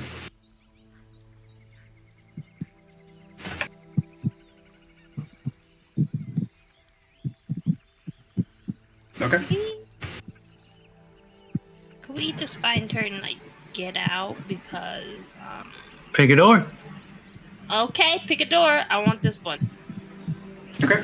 You open up that door and you see essentially a small bedroom. And it looks like it's not a lot of traffic here. As you're kind of moving around, there is smudges in the kind of growth that's happening. On this the mildew and stuff, it kind of gets smeared and scooched, especially with all those tiny little feet that are moving about. This one doesn't really seem to have much traffic. And inside of there are they're what are they called? Window boxes or something, or whatever those are called, like hanging on the wall. And you see like kind of a bug collection. You know how they like do pins in bugs and like display them on a wall, so you can see like the full length of like a butterfly's wing, or the full length of a stick bug. You know, those sort of etymology sort of things. And you're like kind of looking at it. You're like, okay, that's weird. And then Pinky, with your passive perception, you see that, but you're like, oh, gross, bug boxes. It takes you less than half a second. Those aren't bugs.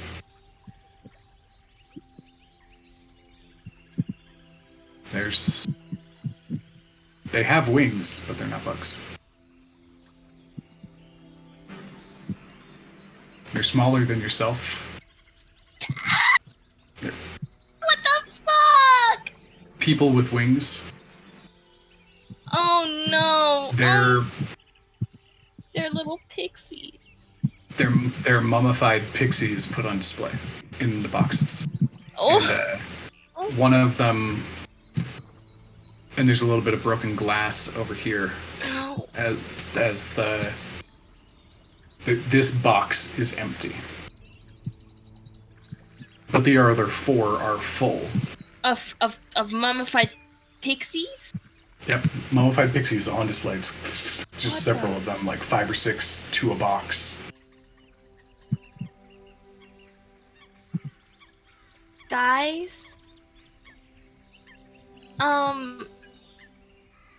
there's those aren't pixies. Those aren't just any bugs. Those are essentially people in those boxes. I'm kind of freaked out. Could we just...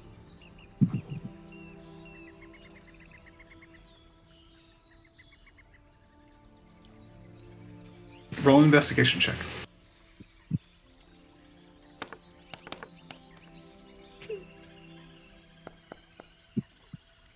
Okay. You look around and really there's nothing in here. It's like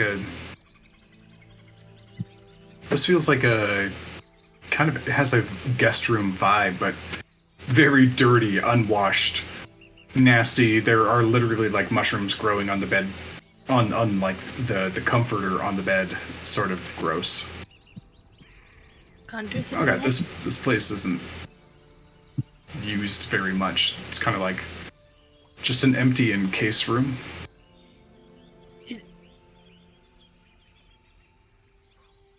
I don't like it in here. Okay. I just... Kevis, could you open that door to the bottom? Okay. Real quick, Eli, have you already entered that other room? Yeah, whenever they went off that way, I split off.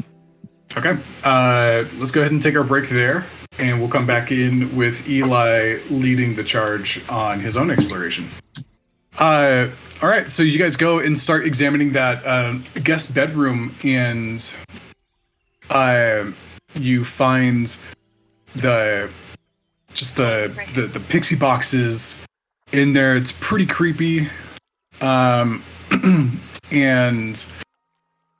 then Eli just kind of like looks around and, yeah, let's try this door.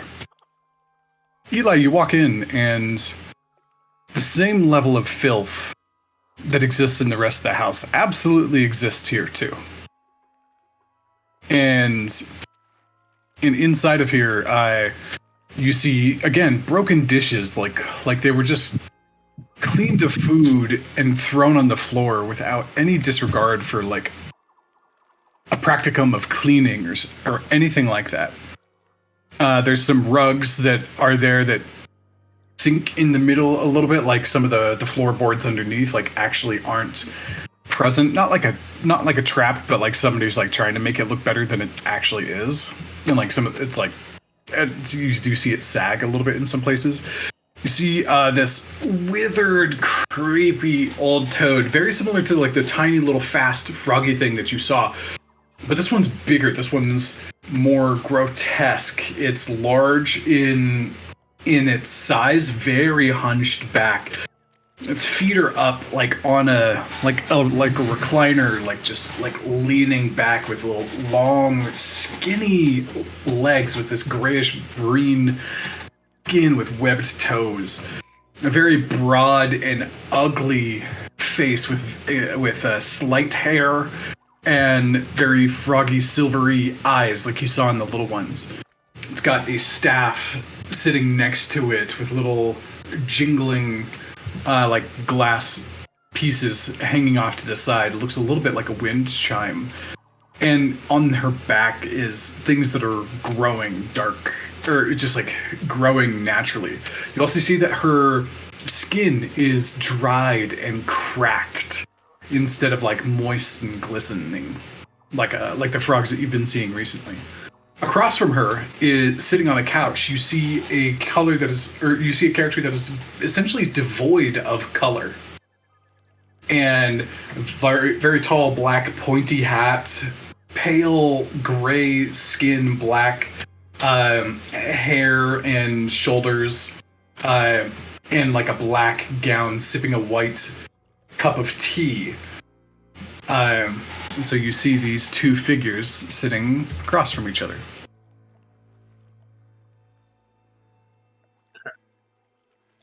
Hello? And this one as well.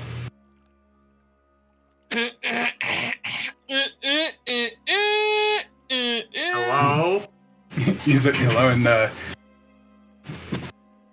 and the froggy lady turns to you. And, what guests do we have today? Me and my compatriots are here to deliver something to Bavlorna. Would you happen to know where Bavlorna is? How rude. Even in my own house. Bavlorna is me. Oh, fantastic. It's outside what we're here to deliver for you. Do you mind holding for just a moment? Well, bring it in, short stuff. I'm not short. Keep telling yourself that. And the one in the dark turns over, very proper poised manners, like she's not in a room of complete filth. Welcome. It's nice to have additional company. Wait. I'll open the door and just yell, "Hey, I found her!" Okay. So you guys open this room up into, Kevis, you open the door up and it appears to be a dining room at very quick glance, and then you hear, "Hey, I found her!"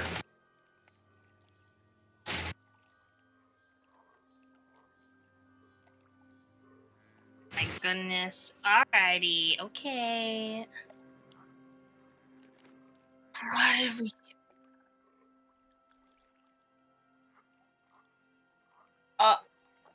do?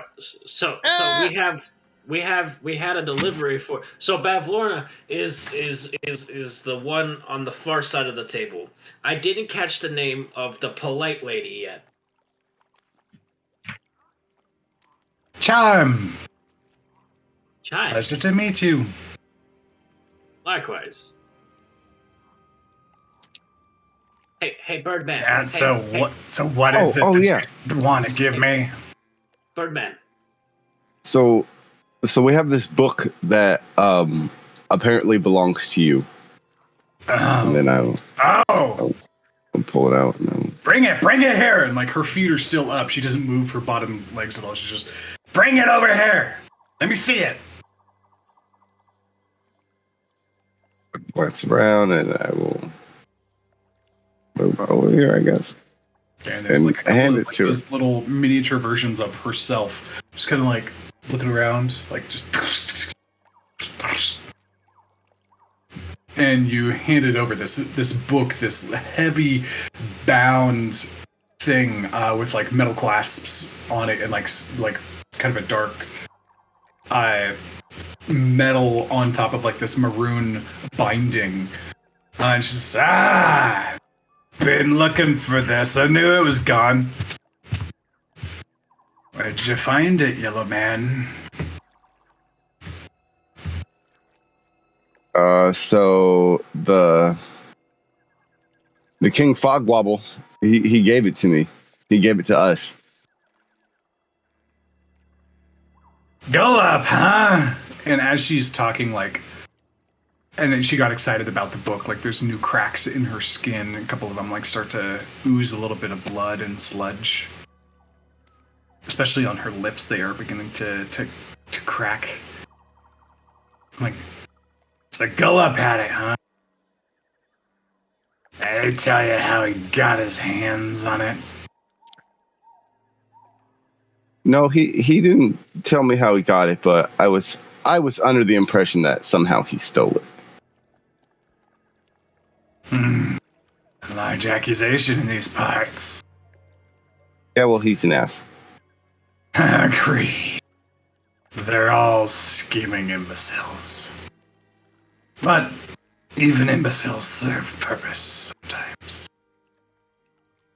And long tongue like comes out and like tries to wet her lips, doesn't really do much. Well, that's one of the things I wanted to get off of my list. Thank you. You're welcome.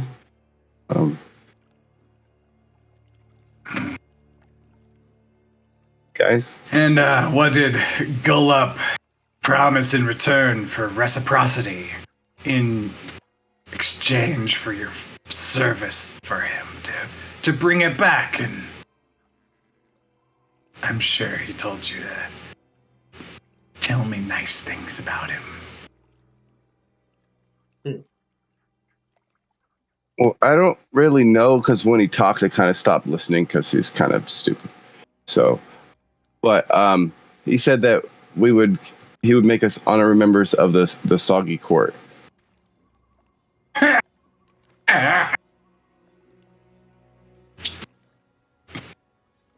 How useless. He believes in it. Oh, most certainly. But it means nothing. He has no power. He has no control. Honorary member of the court. Oh, dear. Well,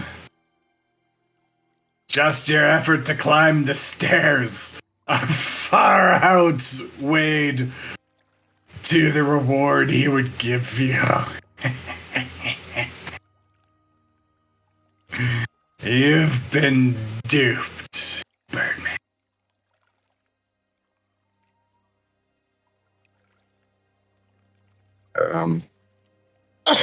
Guys, she said we got duped. That given delivering this book for him, we should have got more. That we didn't get anything. Look, if that's the case, we can bring it up with him. Certainly. You're a bunch of strange-looking cacophony of peeps, aren't you? None of you come from the same place.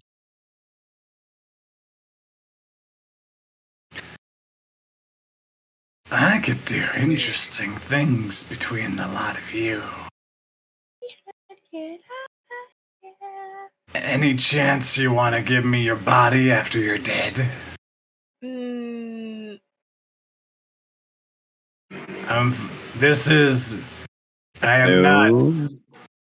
That is not a threat.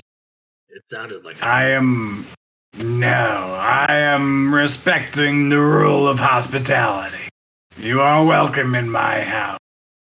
You respect rules. I am. No thanks.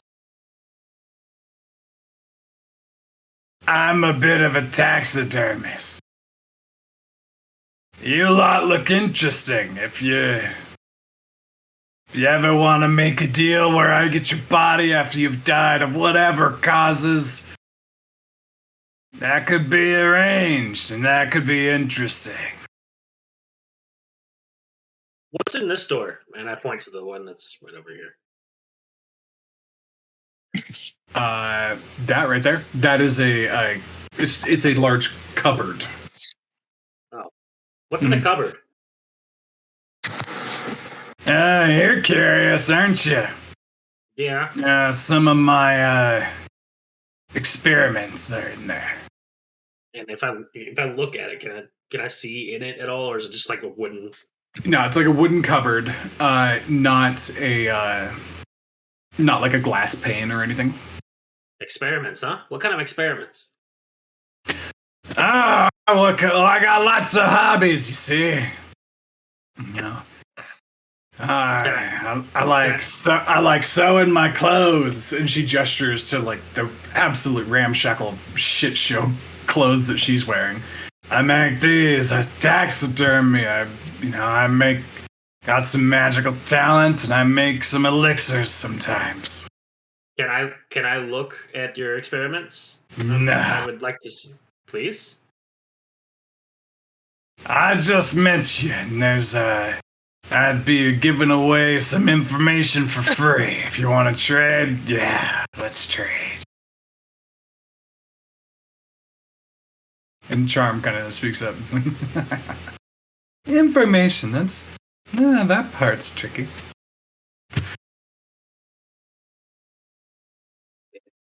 It's a hunch. Real quick, let me try and remember.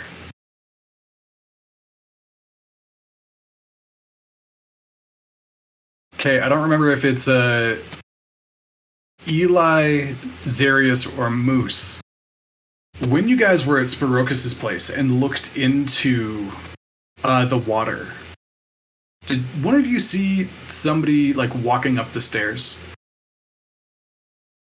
Somebody did, but not me. Okay, Moose Eli. Or Moose Zarius. I saw I don't Clever remember. Claws. You saw Clever Claws. Okay, so that would have been Zarius then. Because I remember what the other two saw. Zarius, so you saw this witch in the river. You saw her climbing up the stairs to Bavlorna's cottage. This is that same witch that you saw at that time. There's a little bit more to the vision as well.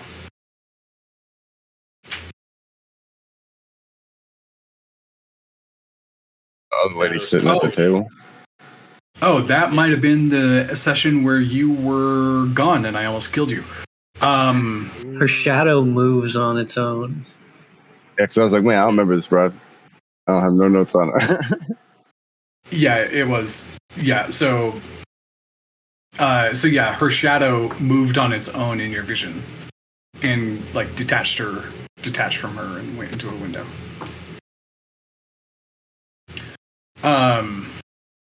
Okay, so Eli, Bavlorna says she'll trade with you if you want to get a peek at the information. What kind of stuff are you interested in, Bavlorna? Well, you already completed one of the. Looking at Kevis like, what did we just say? What did I just say? Well, you already completed one of the chores that I was looking for. This book is nice to have returned. There's a couple more things I could use too. I'm not looking to do people favors all day. Well, welcome to the Fae. Favors is our currency. Yep.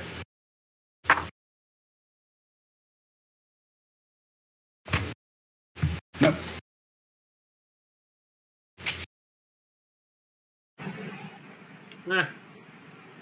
If you're not interested in any material possessions, then I have nothing to trade to you. Nothing worth going into this cupboard for. And what would your services be worth? I could use a little help on. What would our services be worth? Oh, whoa! Well, you have something in our mind. services? Slow your horses. Check yourself, young lady. Whatever you are deal you're in making my house. I'm not dealing with it too. Fine. Go. We came here for a reason. We got our reason. No, we didn't. Our birdman here get our stuff back. And our tiefling man here are missing some items. We have reasonable suspicion to think that you, Bavlorna, have said items. We are willing to do something to get them back.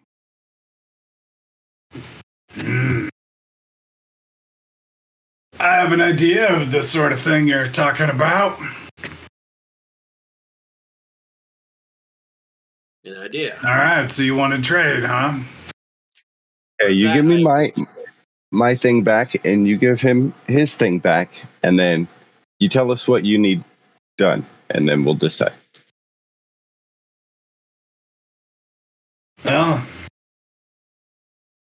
do they think they have the upper hand? are you asking? Are you like reading their body language? Sure, I'll read my friend's body language. What is? Okay, are you talking about your friends, or are you talking about the two in the room? This entire situation is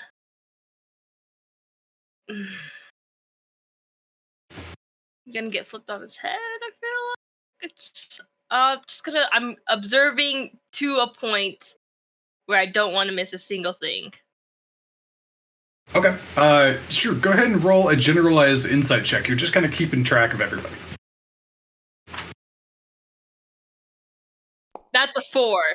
She's. That's a 4. You're trying to read, and mostly you're just nervous. I'm freaked the fuck out, guys. Mm-hmm.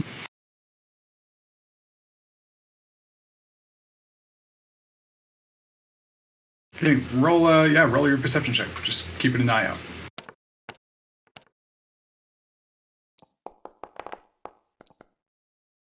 Nah, you don't notice much. You've been hunting this kind of individual, trying to get an understanding of who she is and like how you'll get to her and whatnot. You've been on this path for a while. So far, she kind of feels like she lives up to the hype. Creepy as hell. Dirty, gross. Yeah, this person feels like the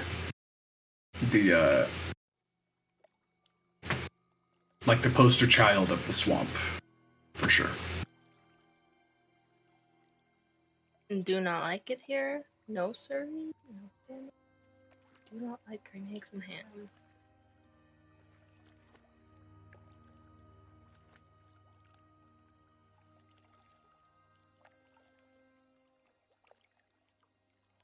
Her name is Charm. Mm-hmm. And yeah, she's just sitting in the conversation, watching you guys. Like, she was here and talking to Bavlorna as you guys were rolling up, and now she's just kind of entertained by the presence of new people.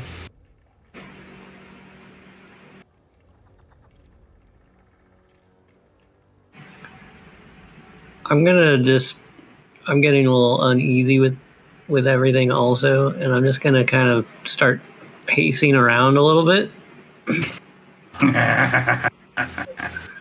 Look at this one, so twitchy. I'm gonna offer. You were in the middle of offering something. Yeah. Alright, you want something I have? So you want a deal. I don't want to deal with you. Unless you help me out, that's my first reciprocity. Do a couple things for me, and then we can talk about the return of your stuff. Okay. What things do you have in mind? See this? And she kind of points to her face, and there's a crack like running down her face. First of all, that pool that you kind of came up off of as you entered in the lower floor. That's my bathing pool. Helps keep me nice and moist and beautiful. Water hasn't been flowing up from it recently. I don't know why. It's making me itchy. Would you go ahead and go take a look at that, figure out what the problem is, and handle it. Then, the next thing is, I'm expecting a shipment of, taxidermy type animals so that I can, do some work with them. Now, they're a little bit further, they're in downfall, at the Duchess's house, I think. If you would go pick those up, then we can talk about what it'll take to get your items. Get you some water, get you some dead animals, we get our shit back. Easy peasy, right? You get the chance to get your shit back. Yeah. Exactly say we get it back, we do this. It's we do this and then we negotiate some more. Yeah, no. I'm not feeling so hot about that. So we're gonna do chores for you to get a chance to get our shit back. You stole our shit, we get a chance to get it back. Like... Everything has a price. Yeah, and I thought your price was going and doing your chores. That's a chance to... that's the buy-in to get to the starting line. You're... the things you say you're missing, and she looks over at Zarius and Moose, who you guys have gestured to. Only reason I would have something like that is because you didn't pay your price up front. Stealing? Nah.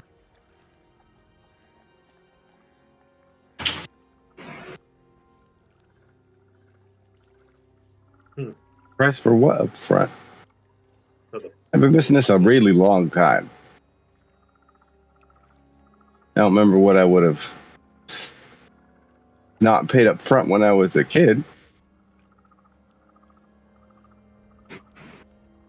She kind of snaps her fingers, and there's just a ghostly image of a carnival ticket slowly rotating above her hand. Remember now? Yeah, I had one of those tickets at the carnival I was just at. Maybe this time. But you've been there before, haven't you? Oh yeah, I was there one other time. Everything has a price. Admission is always collected.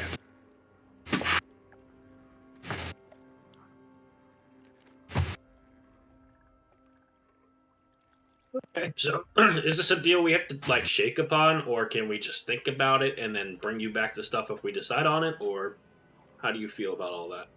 No, those tasks I'm asking you for? Nah, no official deal on that one.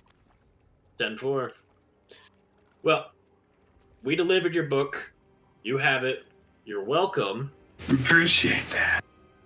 We're gonna get the fuck out of Dodge. Yeah. All right. We'll be back. Nice to meet you, Miss Chimes. Nice to meet you, Balf Titties. Have a good one. I like that one. He's saucy. She goes back. Chimes says, "See you again, I'm sure."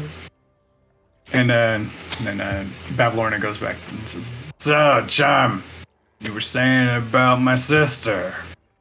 That's right about when you hear the door shut. Can Pinky and because Pinky's flying, her footsteps aren't heard to begin with. Go ahead and roll perception checks as you guys both like close the door. And in sync, the two of you go like lean up against the door, like trying to eavesdrop. That's not one. Checks. I hope you did better because mine was not one. Pinky, you're so excited that you actually like flap too hard and you like bump it. Ow! Oh! That stings. Owie! So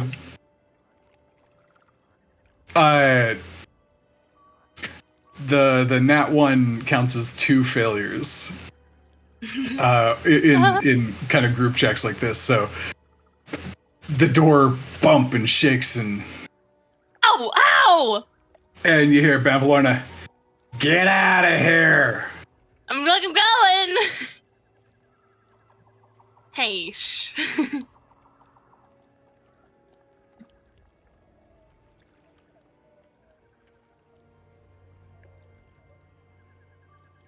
Mm-hmm.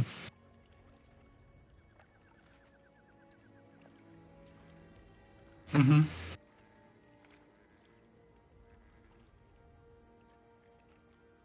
Mm-hmm. Yeah, roll an insight check.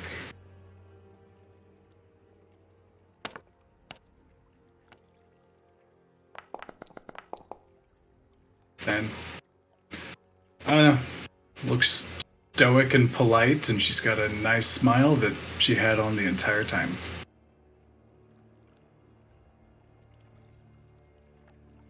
Kind of creepy. I mean, she looks creepy in general. I mean, like, but she didn't. Her facial expressions never really changed that whole time.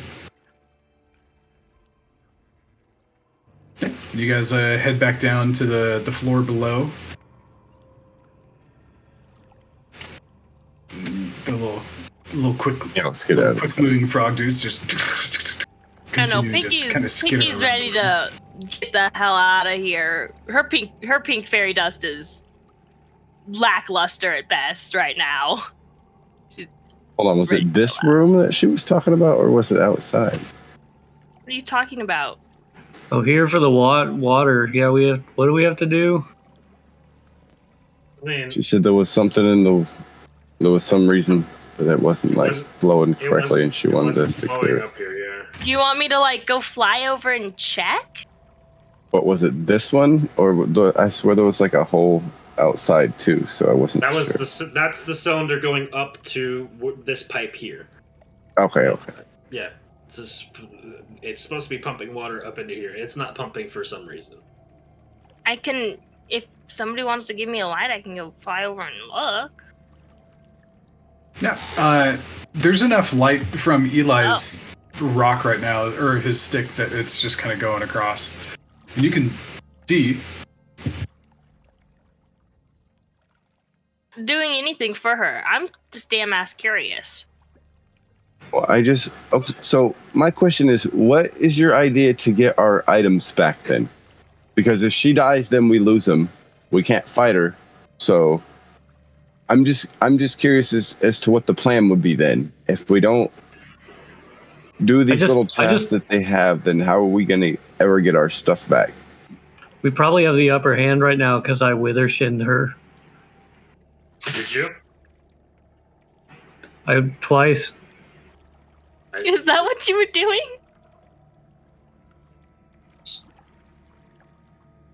When he was pacing around the room. She didn't sneeze or anything. And did she twitch? Was there a weird eye twitch in there that we missed? You guys had pretty bad perception rolls. Yeah, I don't think so.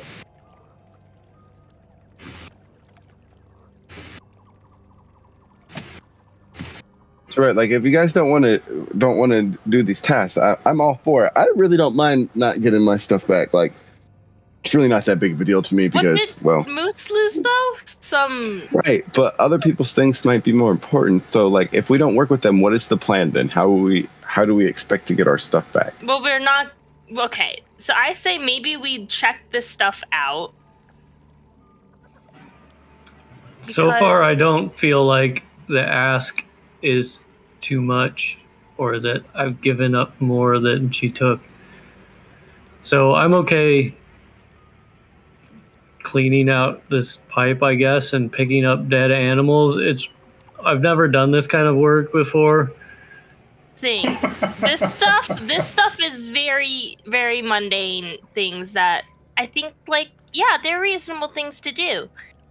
The question is, what is she going to ask after we do these tasks? We don't have to accept it. We don't have to accept the deal that she proposes after this. Is the other thing. Right, like we don't have to accept a deal, but.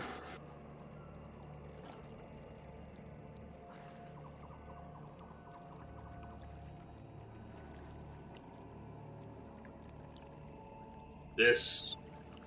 We don't even know. By accepting her first deal, we might be signing ourselves onto the second deal too, unknowingly.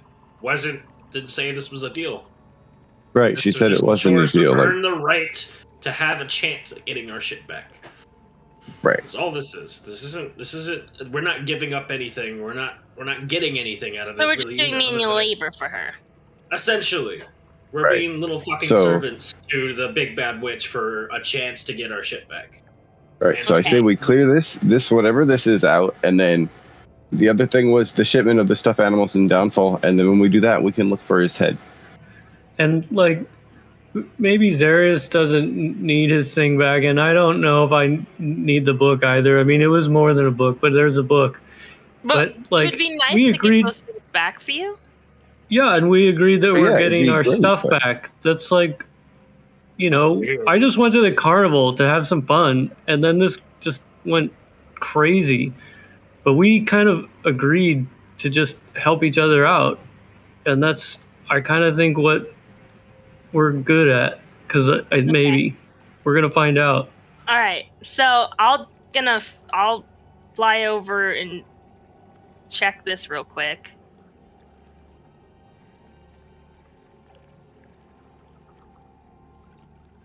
I was just going to ask that. That's funny. That's why she's flying and she's not dipping her toes in. Muted. Stuff looks gross. You're muted, Morgan. He says it's 60 feet. For sure. And as soon as Pinky flies over it, she gets engulfed in the water. No, it's about foot and a half too deep. Okay.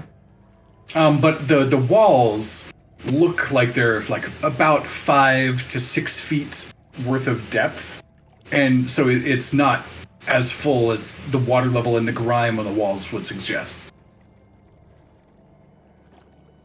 Looking at this pipe, does it seem like there's something in it? Roll a perception check.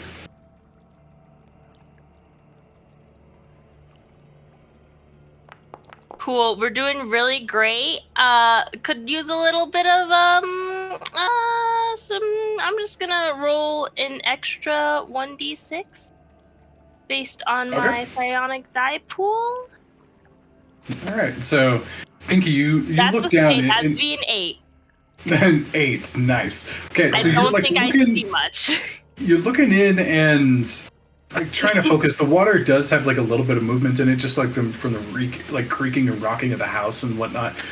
And there's a moment where you like focus your attention and like it's not very much. There's a little bit of like a small amount of sharpened clarity that comes into your eyes. And it was kind of interesting. Like, oh, okay, that was. I tried to look. Like I was having a hard time, and I tried to. A little harder. a little harder, and it actually worked a little bit. That was weird. Huh. Okay, well, I squinted a little more, but I don't know. It's still kind of hard. Moose, somebody can come. Kevis, you like swimming, don't you?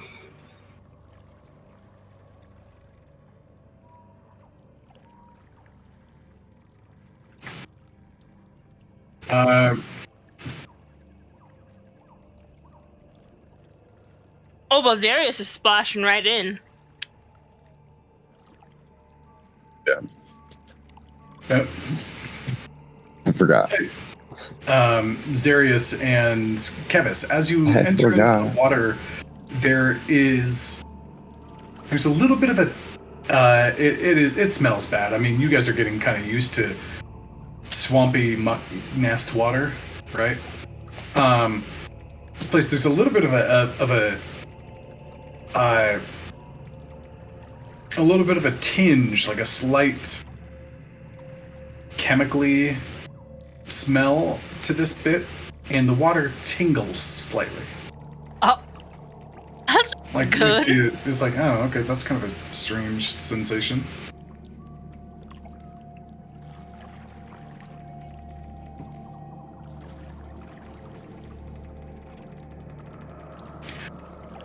Not really.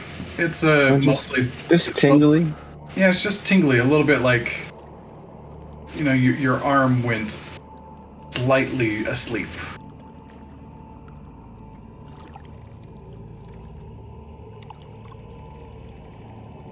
Yeah, you guys all go over and look, and Zarius and Pinky already looked. So let's have like one more person like roll for the advantage. For I think Kevis is maybe the one. Maybe Zarius. I don't know. Nat 20. Nice. I put my faith in the correct person. Okay. This was a very high DC.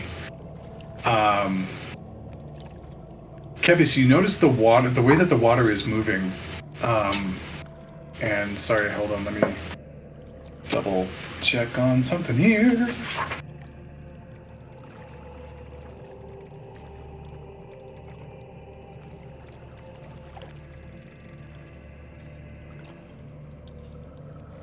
Cool.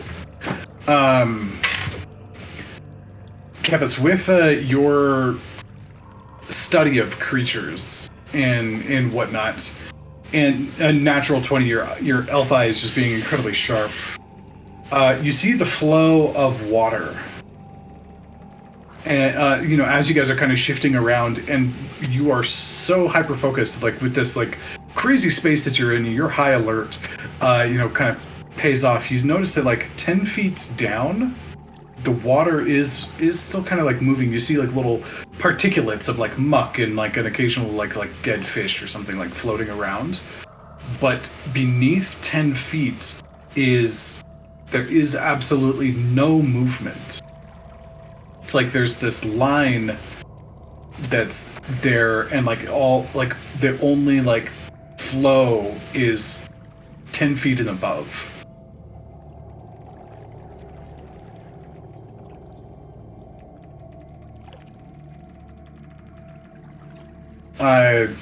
Looks clear. Like it actually looks clear. Like there is something there, but you can kind of tell that there's some sort of substance in the way, but yeah, that's it. What do you see?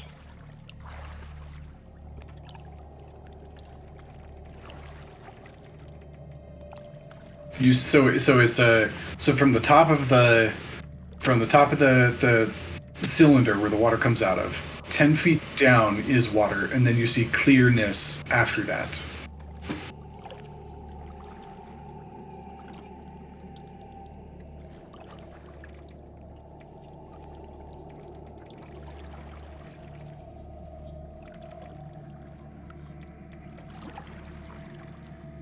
Wait, so this thing doesn't have water at the top of it? The water's 10 feet down?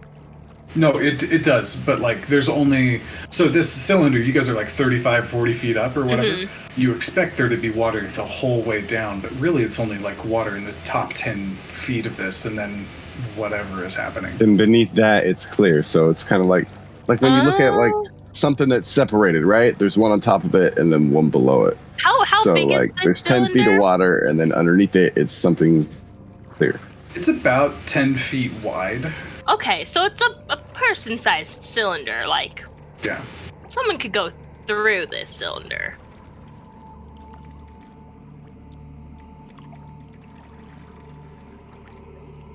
Yeah. Does anyone got like a stick or something that we can poke around with it or something? I have my spear, but I mean, we could use that. I could go. Well, let's see.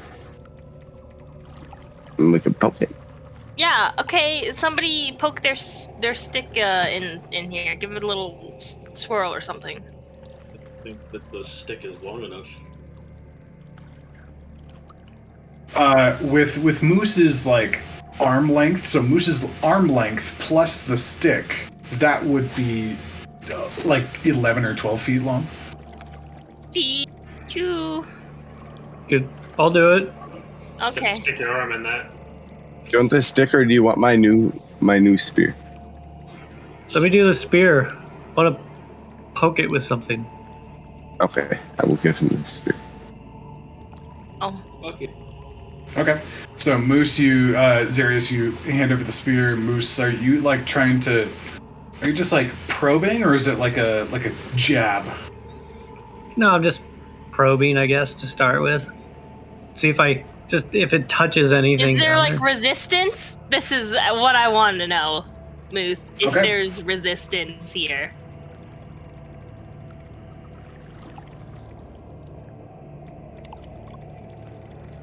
Okay, sounds good. Yeah, you can move. Okay, so Moose, you kind of come in and dip down, and your hand goes into the water. You get the same kind of tingling sensation as your arm submerges, and you get down and you kind of poke. And at that 10-foot mark, you can't really see what Kevis described, but like you feel it.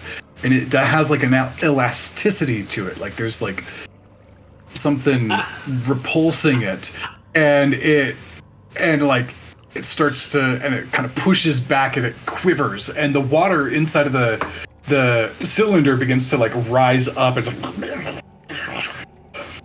I need everybody to roll initiative. Fuck yes. Oh. As you guys back up, as this thing is like. And out of the water rises this clear cylinder of kind of lightly blue jelly.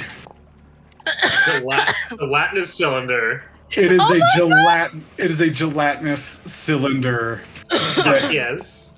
comes up. What the No. I'm not. Yep. I can't see this fucker. Why? Is this wall like 6 feet tall? No. It's like you're like 5 feet up, or you're like 5 feet up, and it's more like a wall that goes down into the pool. And so there's like that. there's like an 8-inch ledge or something around the side. Cool. That makes more sense. I gotta snatch my spear back from Moose. Okay, yeah. Easy enough to do. Kevis, you are up as this like cube of whatever, or this just round thing of like semi-solid wiggly stuff comes out, and it starts to twitch and like shake off a little bit of water. What? And all right, and yeah, Kevis, you're up first. And Kevis, I will say, no, never mind. It's fine. Fine, he says. It's fine. I was just considering, like, you kind of moved a far amount away, but like as you started seeing something come out of the way, you were already on the stairs. You could have booked it around. Kevis, I can buy that Kevis would have done that.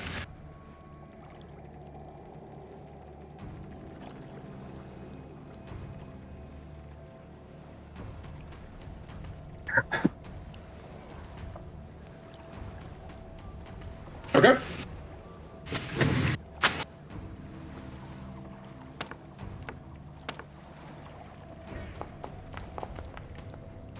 A 23 hits, absolutely. Yep. Is that a natural 20? Oh, weird. Must be glitching. My screen. Yeah. It is a 17 though. Yeah, that's weird.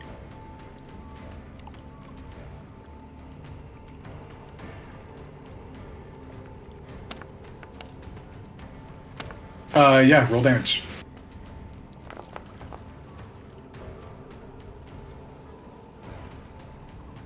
Okay, I'm going to ignore that 1, so 7 points of damage.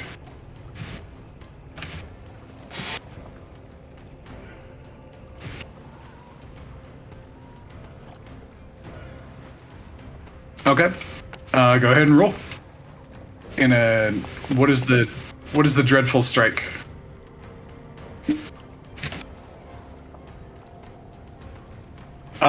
Yeah, what's the spell? And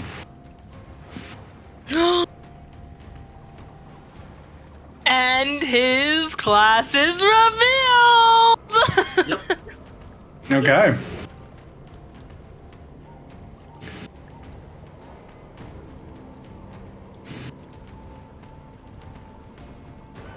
Oh.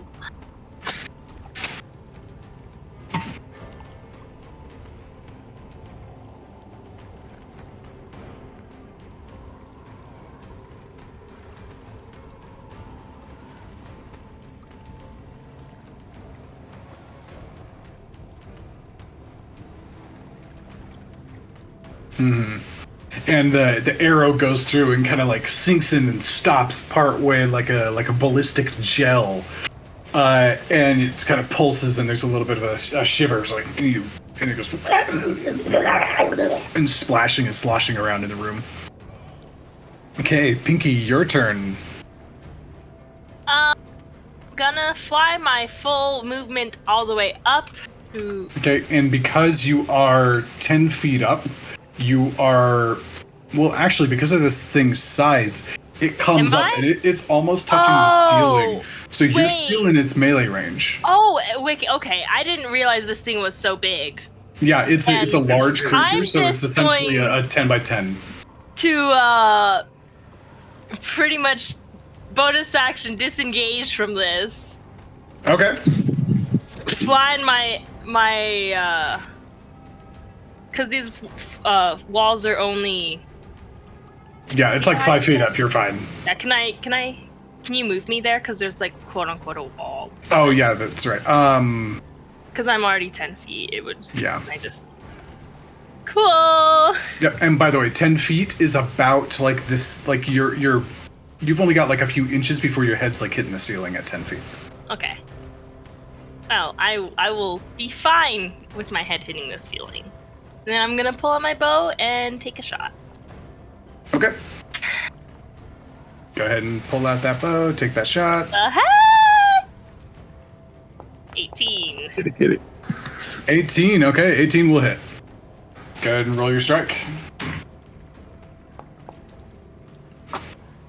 7 damage. 7 piercing damage.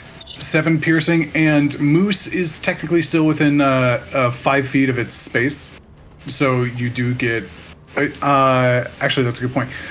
So that's a question for Moose. Are you within 5 feet of it, or did you back up? When you saw it coming out. You actually said when you saw it coming out, you back up from it. So I backed up from it. Okay, cool. So no sneak attack damage, because Moose is not in melee. Yeah. Okay, so 7 more piercing damage, kind of coming from the other side. Just the bolt comes through and hits, and it again, like the bolt is stuck inside of this thing. The wooden portion of it is kind of like beginning to fizzle and like seems to begin to like kind of sirree. Come undone. And from the hole where you made it, there's like a little bit of like liquid oozing out and falling into the pool. Okay, Eli, you are next. Pretty simple. I'm gonna hex this fucker. All right. And then I'm just gonna like Kobe Eldritch Blast at him. Okay, go ahead and roll your Eldritch Blast. 9 does hit. Yay. This thing is big and wide and slow. It is real easy to hit this thing. 6. So a total of 11. Total of 11? Sheesh. Does that include your hex damage? Hex. Yep. Okay. Awesome. And 11 damage out of there. Okay, so the blast comes in and hits it in the side, and it just ripples throughout. Just the kind of drippiness seems to be like interacting with the ooze that's kind of coming out, and it's almost like pulling extra liquid out of this thing and like kind of like mixing with it and forcing it to drop. Okay, next up is the Le Cube. And it's gonna look at Moose as the largest target, and it's gonna move like up and like over Moose. Even 5 feet in the air, this thing is big enough that, and it starts to move. It doesn't move very quickly, but it's got enough movement speed to do this. Moose, I need you to make a dexterity saving throw.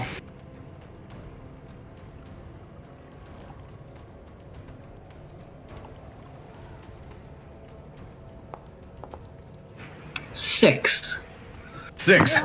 You are not successful in dodging this thing, and it like you're like, oh crap, didn't expect that, and you like start to flap, and it like gets your foot, and then like just kind of like continues to like suck you in, just. And suddenly you are inside of this thing, and you are engulfed, and it does. Wow, I rolled bad. You take 5 points of acid damage. You can't breathe, and you are restrained. And then it's going to kind of move over here, and it's going to bring you with it. And get over here next to Zarius, and it's going to go, and it's going to kind of this like slimy tentacle is going to come out of this cylinder and go and like slap at Zarius. And the tentacle slap comes in, and ooh, that's real good for 8. I'm pretty sure that beats your armor class as a monk, right? Oh yeah. Yep. Oh, so just kind of go. It just goes wide, no problem. This little like tiny froggy guy's like It essentially like runs across the water, getting away from this thing, and like hops over the edge and like bolts elsewhere. It does not want to be in the combat. Okay. Next up is Zarius. All right. So, can I try to pull Moose out of the cube? Yeah, sure, you can. Okay. What do I need to roll? Go ahead and make a strength check to like put your hands in there, grab him, and like yank him out. Oh my goodness. His hands in the cube. Oh yeah, that's enough. That's okay.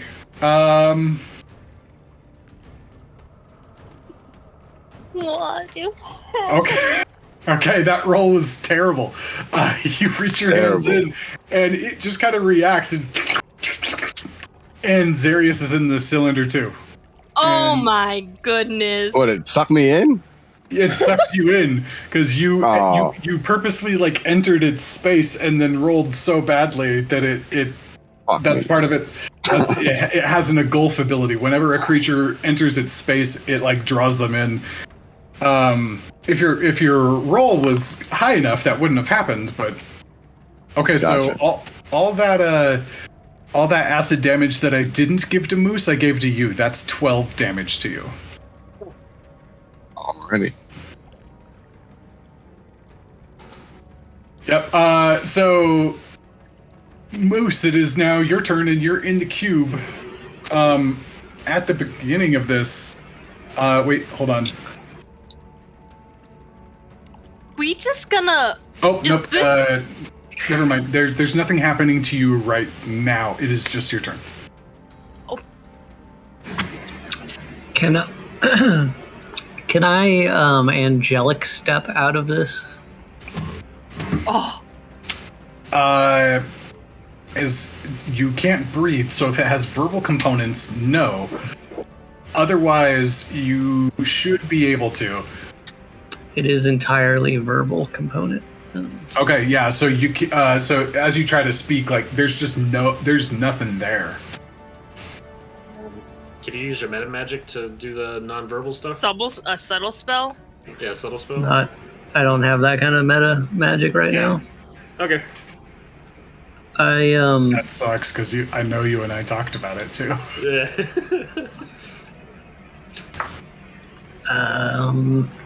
Can I try to swim out of this, or? Yes, you can. Okay.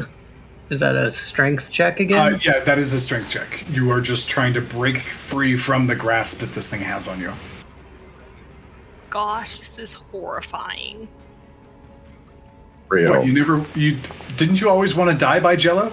No! No. 6. 6. Oh, these rolls. Nope. You like try to push your hand out, and it's almost like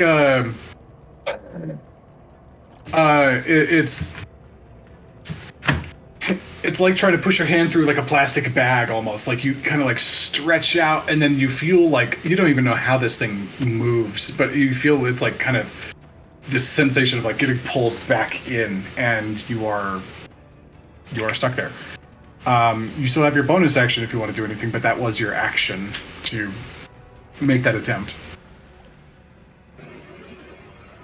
Yeah, there's nothing I can do without being able to talk, so I'm just stuck here. Okay. Kevis, over to you. Have fun shooting your friends. Just grab a little bit of water, guys. Hey, at least I get sneak attack because they're stuck inside of him. That is accurate. So if you do hit this thing at this point, I'm going to say there is a chance that you could hit your friends if your rolls are low enough. Okay. Oh gosh. Okay. What do we do? What do we do?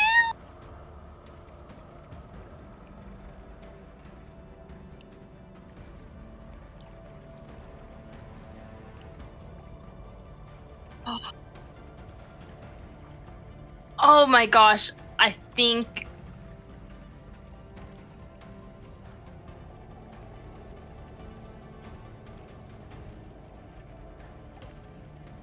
I mean, yeah, I can heal. That is something that I can do, yeah.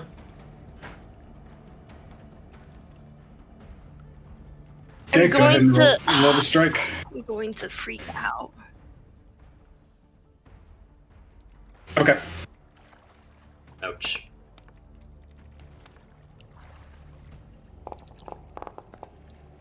Oof. Yeah. Oh boy. Oof. Do you have an inspiration or something that you want to re-roll? Nah, he used his inspiration to fucking peel Pinky's bag out. Okay, you Oh, he did. you roll a 1d2. On a 1 you hit Moose, on a 2 you hit Zarius.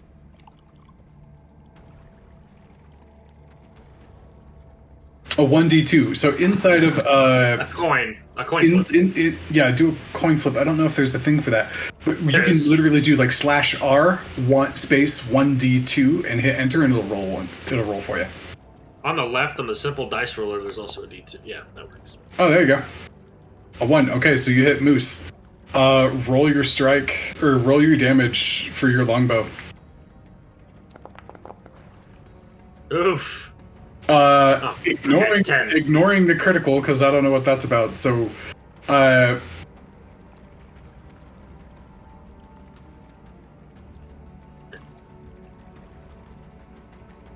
I'm trying to think of this. Okay, so Moose, as you're trying to break out, an arrow goes through, like, it doesn't even really hit into the cube or the cylinder at all. But your arm gets pierced by an arrow, and you take 10 piercing damage. Oh my gosh. Oh my gosh. I know.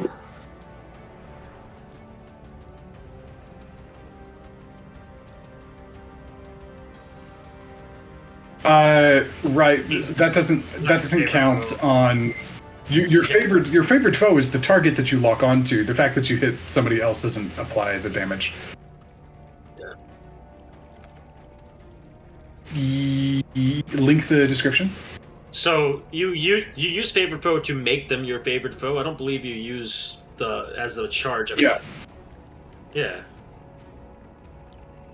Okay, so you said you use favorite foe, but since you didn't actually hit the cube or the cylinder, you haven't used it yet. You have to make the attack has to be successful before you consume the resource.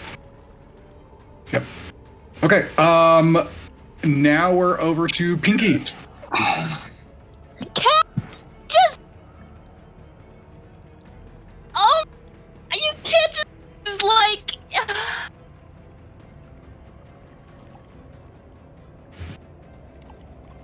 We're just gonna cast Fairy Fire on this cube. On the cube, okay. It needs to make a.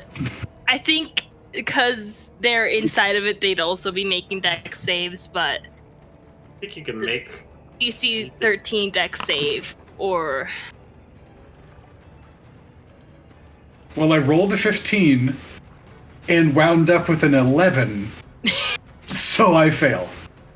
Okay, and for the minute, any attacks against the creature or object have advantage.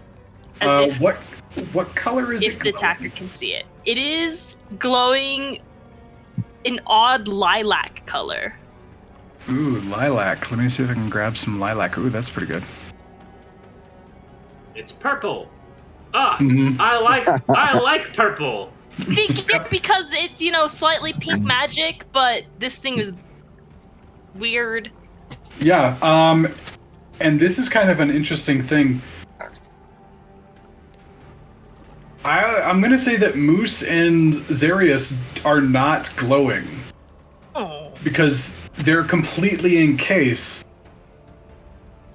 So it's like, I feel like the magic wouldn't identify that there is something smaller inside of something larger.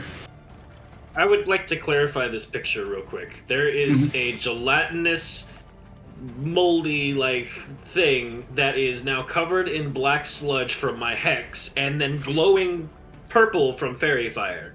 With two of your friends inside of it, yes. With two of our friends inside of it. Does this picture look right to you? This is where we want to be. This is cool. Yes. Now it is flowing pretty regularly, and it is filling up slowly. I mean, the whole pool is only 5 feet deep. But yeah, the water does seem to be flowing freely again. Okay, Eli, over to you. So my unless Pinky, do you have anything else for your turn? Let me see where I'm at. This thing is in 25 feet. Might just take 5 feet back and 5 feet down. Nope, she's staying 10 feet up. Okay, sounds good. Okay, cool. So she's just holding there. Okay, back over to you, Eli. Okay, so my attacks against it have advantage, right? Yes. They do, because it is fairy fired.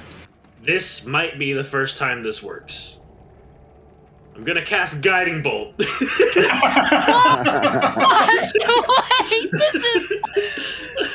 oh my gosh. With the assistance of fairy magic. Yeah, so this is just an advantage, so... So, an 18. 18. Your Guiding Bolt hits. Yay. And there was much rejoicing. He's like, it hit! 1 time out of 6! Yes! All it took was advantage. Yep. There it goes. I did 20 points of damage in total. Woo! Nice. All right, 20 points of Nice damage. job. No damage comes into your buddies. So this interesting thing, this cylinder is glowing, kind of this soft pink undulation, and you launch out this light, bright purple magic, and it comes out and mixes with your dark purple, almost black sludge magic. And so there's like 3 different hues of purple that all just like mix together and blast this thing, and it's like a small crater gets left inside of it, just and like burns with a little purplish and blackish energy. And there is a large amount of the liquid, or the cylinder self, that just kind of falls off and lands in the pool and starts to dissipate. And it took a heavy blow there. And it's now glowing light purple, so there are 2 glowing purple sources on this thing, and because Guiding Bolt gives advantage to the next strike. I love this. Anyway, my next trick. I'm just gonna cast a healing light on Moose. Okay. It's just gonna be the 1d6. Okay, 1d6. So 5. Okay, 5 points of healing come into Moose. Awesome. That is going to be very necessary, as it's now the gelatinous cylinder's turn, and those of you inside of it take 6d6 acid damage as it begins to digest you. These things are wicked if they catch you, but they're slow as shit. Oh, this Lordy. is so unfortunate. This is so unfortunate. This is bad. Okay. I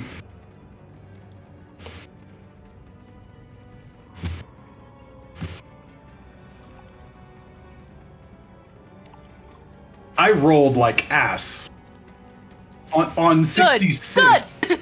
you both take 12 points of acid damage. I'm out. Yeah, I'm out. What? Yeah, they were both low. Oh my Yeah. gosh. Yeah, I got hit both times. I was trying to save one of them. Yep. Okay. Xerius, go ahead and roll a death saving throw for me. Righty.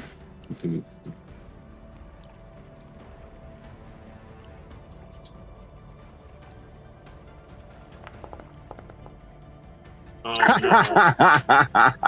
Oh No, dude. Well, that's a natural 1, so that's lovely. So that's 2 okay, fails. so you lose Fails. 2. You lose 2 death That's saving 2 throws. fails. You know, the funny thing is, the other guy that can like help you out here is also in the fucking cube. Right. Okay. Xerius, you feel yourself becoming a little bit familiar with this process.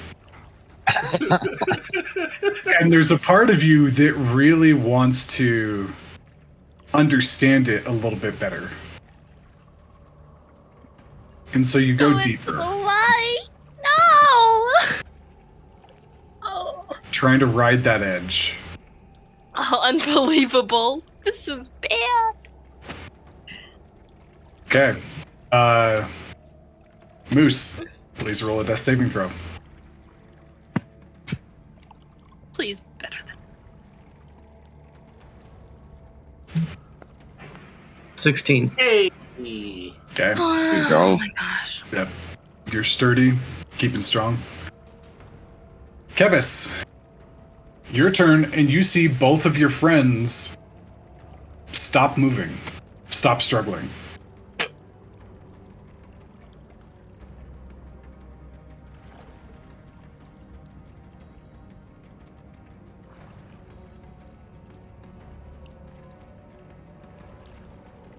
What are you talking about? It Show me. depends.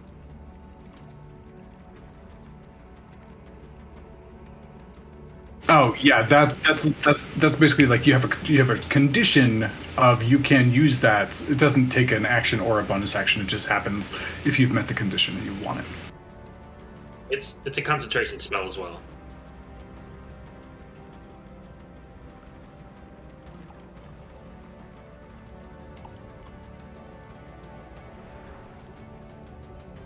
You have advantage. Multiple ways. You have a lot of advantage. Okay. Hold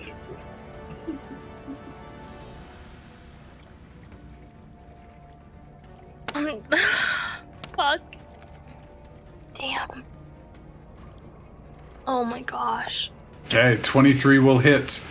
So roll your longbow, roll your Zephyr Strike, roll your favored foe, and roll your whatever the new thing is too. What about your subclass thing? Yeah, your subclass thing.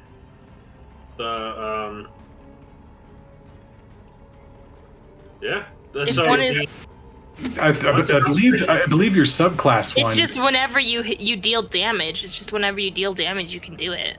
I thought you could do it. 1d4 damage to target, which can take this extra damage only once per turn. You could do it every turn. Yeah. Yeah. Dreadful strikes and favored foe. You're stacking both of them every turn, as long as you're concentrating on favored foe. Okay, 7 piercing damage from the bow.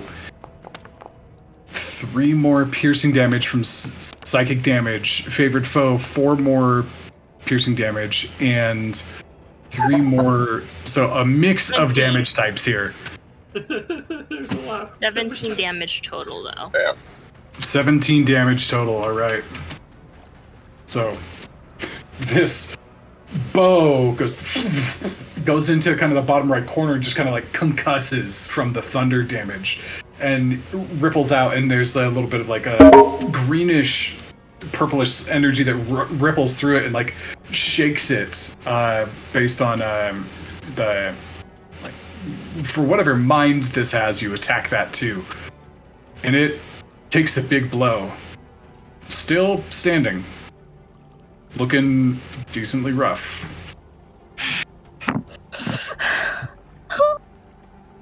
Well, it's fine. Pinky's going next.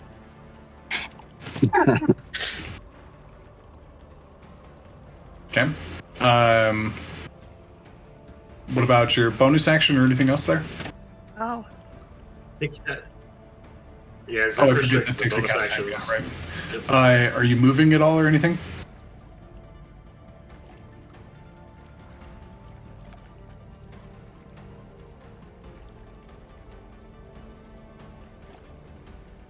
Okay. Pinky, over to you. Kind of a little stressed out. Pinky drops her bow. Her fists are clenched. And in her fist forms a psychic blade. She doesn't even care what it is. She's hucking this thing at this monster. Pure instinct takes over. Not even realizing what you've done, and you just like, and you let it go, and like as it's flying out of your hand, just like, what is that? Wait and a just second. this ethereal blade just slams into this thing. And that's so cool. 19 damage. Nice. I have sneak attack from advantage because I have advantage on my attack. Yep. Well, yeah. Also, just they're dead people. Well, they're not a threat because they're both unconscious, so the sneak attack would not have procced off the allies. Okay, it takes but the it hit. procs off of my advantage. Yeah. Absolutely. So you throw this blade and it kind of sinks in there. What's the blade look like? This blade is a pale pinkish blue. It's like very ghosty. It's more of a ghosty blue than a pink. So it's okay. You throw it and it tumbles end over end, and the blade is kind of like a long, curved, almost like a Bowie knife with a really rigid, like zigzag on the back. Mm-hmm. And the guard actually looks like two big, like very hooked rose thorns. One curling down over your fingers, the other one curling back up. The guard also being bladed itself. So you throw it, sticks in just the bladed, kind of almost like S shape of the hilt sinking in and rippling through. And this thing doesn't have a mouth or anything, but there's a high pitched vibration that just emits from it. Just. And if it's not out, not second yet. blade is forming. Okay, for bonus action. Yep, she's throwing that one too. Okay. Do you? So you won't get to add your. You won't get to add your. For 13. Dex mod onto the damage of the second one. The 13 still hits. So go ahead and roll your psychic blade damage. No sneak attack, and no. Does it? Because my D&D Beyond says I do have my modifier. She still gets modifier with psychic blades. That's why you take psychic blades. Yeah. That's why you take the, yeah. Cool. All right. So yeah, you still get it. Yep. But that's not sneak 5. attack.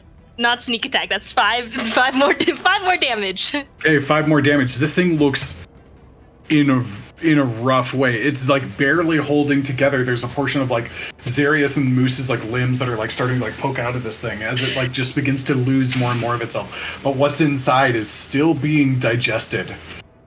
Someone please kill this. Eli, over to you. Yes. Okay.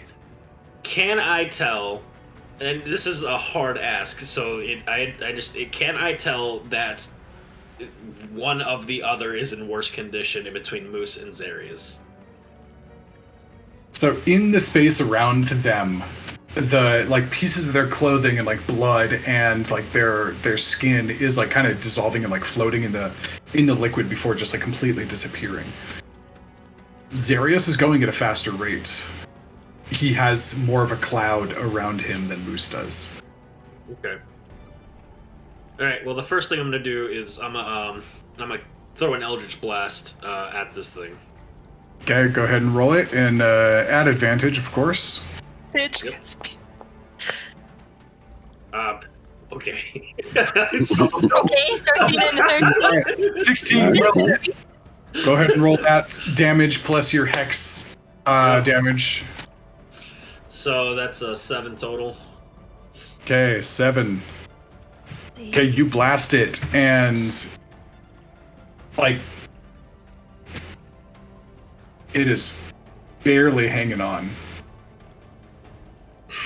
Like it seems to be quivering, and more and more like pieces of it are just like falling off, and like some of them are like kind of trying to like climb back up into the mass, but mostly they just like come up and like roll the sides, and it is so hurt. Yeah, I'm just gonna throw a fuck. This is because it's its next turn. It's its next turn, so if we don't kill it, one of them is dead. Yeah, but I can't do anything. You can't heal them? I mean, I can heal them, but it's its next turn. It's gonna fucking knock them right back out, and then I don't have enough healing to bring them back. Again, but by then, hopefully... I got it. No, I got it. It's fine. It's fine. Okay. It's fine. No, it's fine. I got it. Okay, right. okay. So yeah, I'm gonna cast Healing Word on Zarius. Okay, Zarius, you wake up with 10 hit points. 10 hit points. Ready. Okay, and you are back. Still in the middle of this thing. There's not nearly as much left of it, but your body is still encased. That ends my turn. Okay. It's now the cube's turn. And much like a swarm of insects or something, the things... this makes sense, so I'm gonna do it. there is just less of the cube around, so it is dealing less damage. Oh my gosh. Good God, me and my ones. Keep going, keep doing. We're happy for this. Ask Troy. I should have killed somebody last Wednesday too, but I rolled so many ones on damage dice that everybody survived. That is 8 points of acid damage. And Moose, you lose 2 death saves. Zarius, you are still alive and awake. Gosh. It is still the cube's turn. And it is going to... Oh, get the right spot.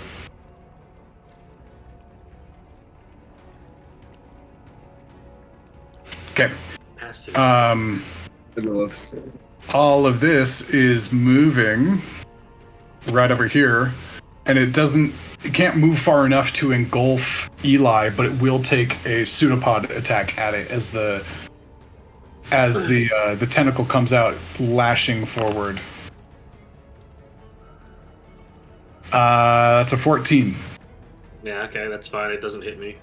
Yeah, this thing is like barely keeping it together. Mostly it just like slaps the wall. And where it slaps the wall, there's a line of like grime and filth and muck and like, swamp gook that is just perfectly cleaned. Almost sparkles. Getting back down to like the base stone studs and stuff. Zarius, it is now your turn. Okay, so I'm still inside this thing, so I can't attack it, right? Like I have to get outside of it first. You are restrained, which means your speed is 0.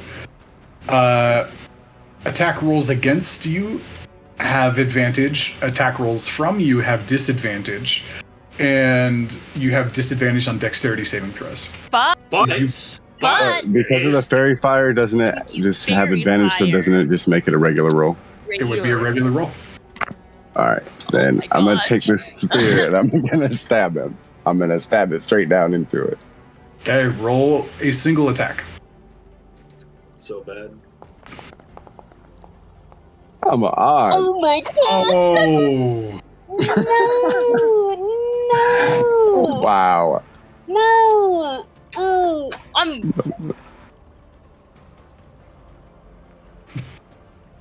So, how to do this? Does it hit Moose? How do I roll 2 ones in a row? It's so late. This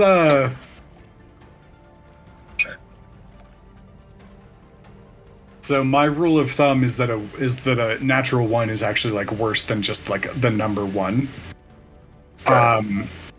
But if you had rolled literally anything except for a 1, you would have hit it. This thing's armor class is 6. So you rolled a natural 1, and technically you beat its armor class. But, you, Seen that one. Oh, jeez. This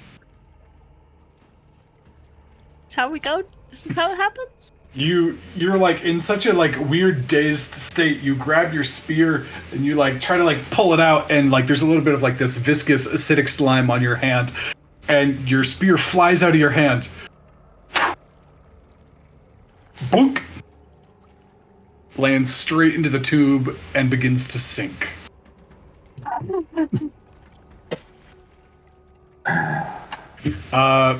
Moose. Hold on, because I still have my bonus action, right? You still have bonus action and stuff. So that was just a attack. That was my attack. So then I'm going to use a key point and then use flurry of blows and attack him twice with my... Okay, roll and just straight attacks. Straight attacks. Oh my gosh, no! No, what is happening? No! Oh my gosh. Wow. Oh, you just got denied. This thing, okay, like this acidity and just being in here for so long, being dead, being alive, being in here, like at this point, it's starting to affect your nervous system, and you can't control your body. You go to like do a claw, like a kick, and you like scratch yourself. Not enough to do damage, but enough to knock you off your game. And even though you spent your key point, you don't get your second attack. Alright. My gosh, what the? That was 3 nat 1s! Yeah, what 3 nat 1s heck? in a row. Jeez. You still have It's a like the bonus worst action? luck ever. You guys think I'm trying to kill you. Yeah, Zarius, what are you doing, my friend? The dice is trying to kill you. I don't know, man. I'm so upset. Oh, is that Okay. the full arm? Does he still have the bonus action? Or is it just... That was his That bonus was it. action. Yeah, I used my Oh. bonus action to use a key point to do flurry blows. Gotcha. Okay, Moose. You have 2 death saves failed. 1 saved. Please give me a death saving throw. 2 unarmed strikes. Yeah, it's 2 unarmed strikes. I'm not crazy, right? But he What now was this? won his first. Oh, I got you. Oh my Okay. god. 17. Oh my god. Fucking gosh. You're okay. Tied up. Shit. Tied up Oh. at 0-0 or at 2-2. Kevis, over to you. You see End this, Moose please. is still just like kind of hanging there. His torso is embedded, his wings are sticking out a little bit, but his arms and head are just like leaning out of this thing. Zarius's body is twitching like uncontrollably. And it's your turn. Fairy Fire's On still it. on it. Advantage. End it. End it. End it. End it. You need to end it. Oh my gosh. Oh, my what is with you gosh! guys? Guys, please! Please! Here I was Oh my god. like, it's fine. Like, this thing's got an armor class of 6. Like, it's kind of a waste that Pinky cast Fairy Fire on something with an armor class of 6. You would Never think- mind. Just kidding. Pinky, you just saved us from killing half the party today with that spell. You're welcome, guys. Yeah. You are freaking Oh, real. welcome. Okay, Kevis. Describe your kill.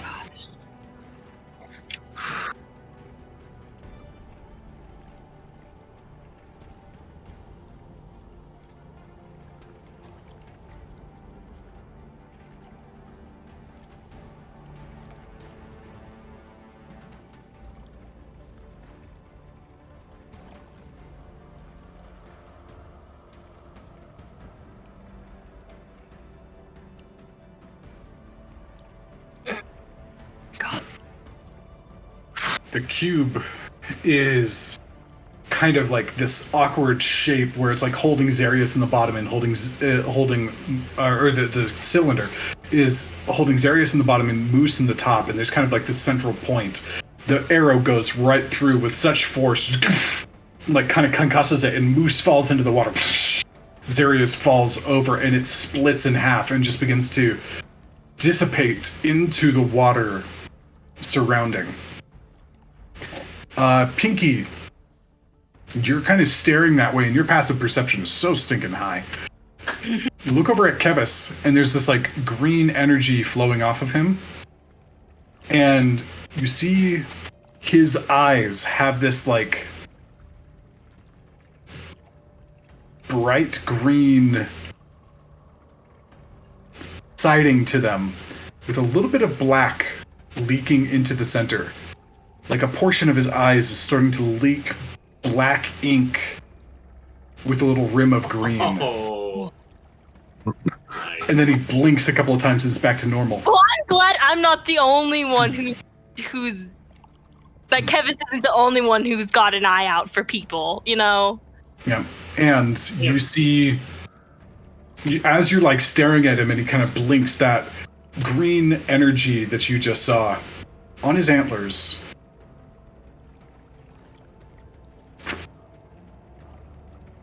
There's this like green and black buildup, and he grows an extra prong on both sides, only about an inch or two long. And then the black green energy fades. Are the prongs still there? They're still there. They look just as natural as the rest of it. But they're new. Okay. You out of initiative order now? Oh my gosh, where's Moose? Oh, ha! I was hiding the cube and I hid all of you. Okay, Yeah. Oh my gosh. Flying over? I mean, Pinky, it's your turn and we're staying in combat order Okay. because Bruce is still down. Can I fly down to Moose and just drop to the ground? Yeah. Drop towards the water level? Mm-hmm. Alright. I'm gonna do that. I don't know what to do. Oh, shit. Oh, Eli! I'm right here. Yeah, Eli, it's your turn next. You can Awesome. heal if you want to. Yeah. Yeah, so I'm gonna stow my weapon and kind of raise my hands in the air, and you'll see a purple glow come around me as I'm channeling my divinity to preserve life. I'm going to split 5 health points to both Moose and to Zarius.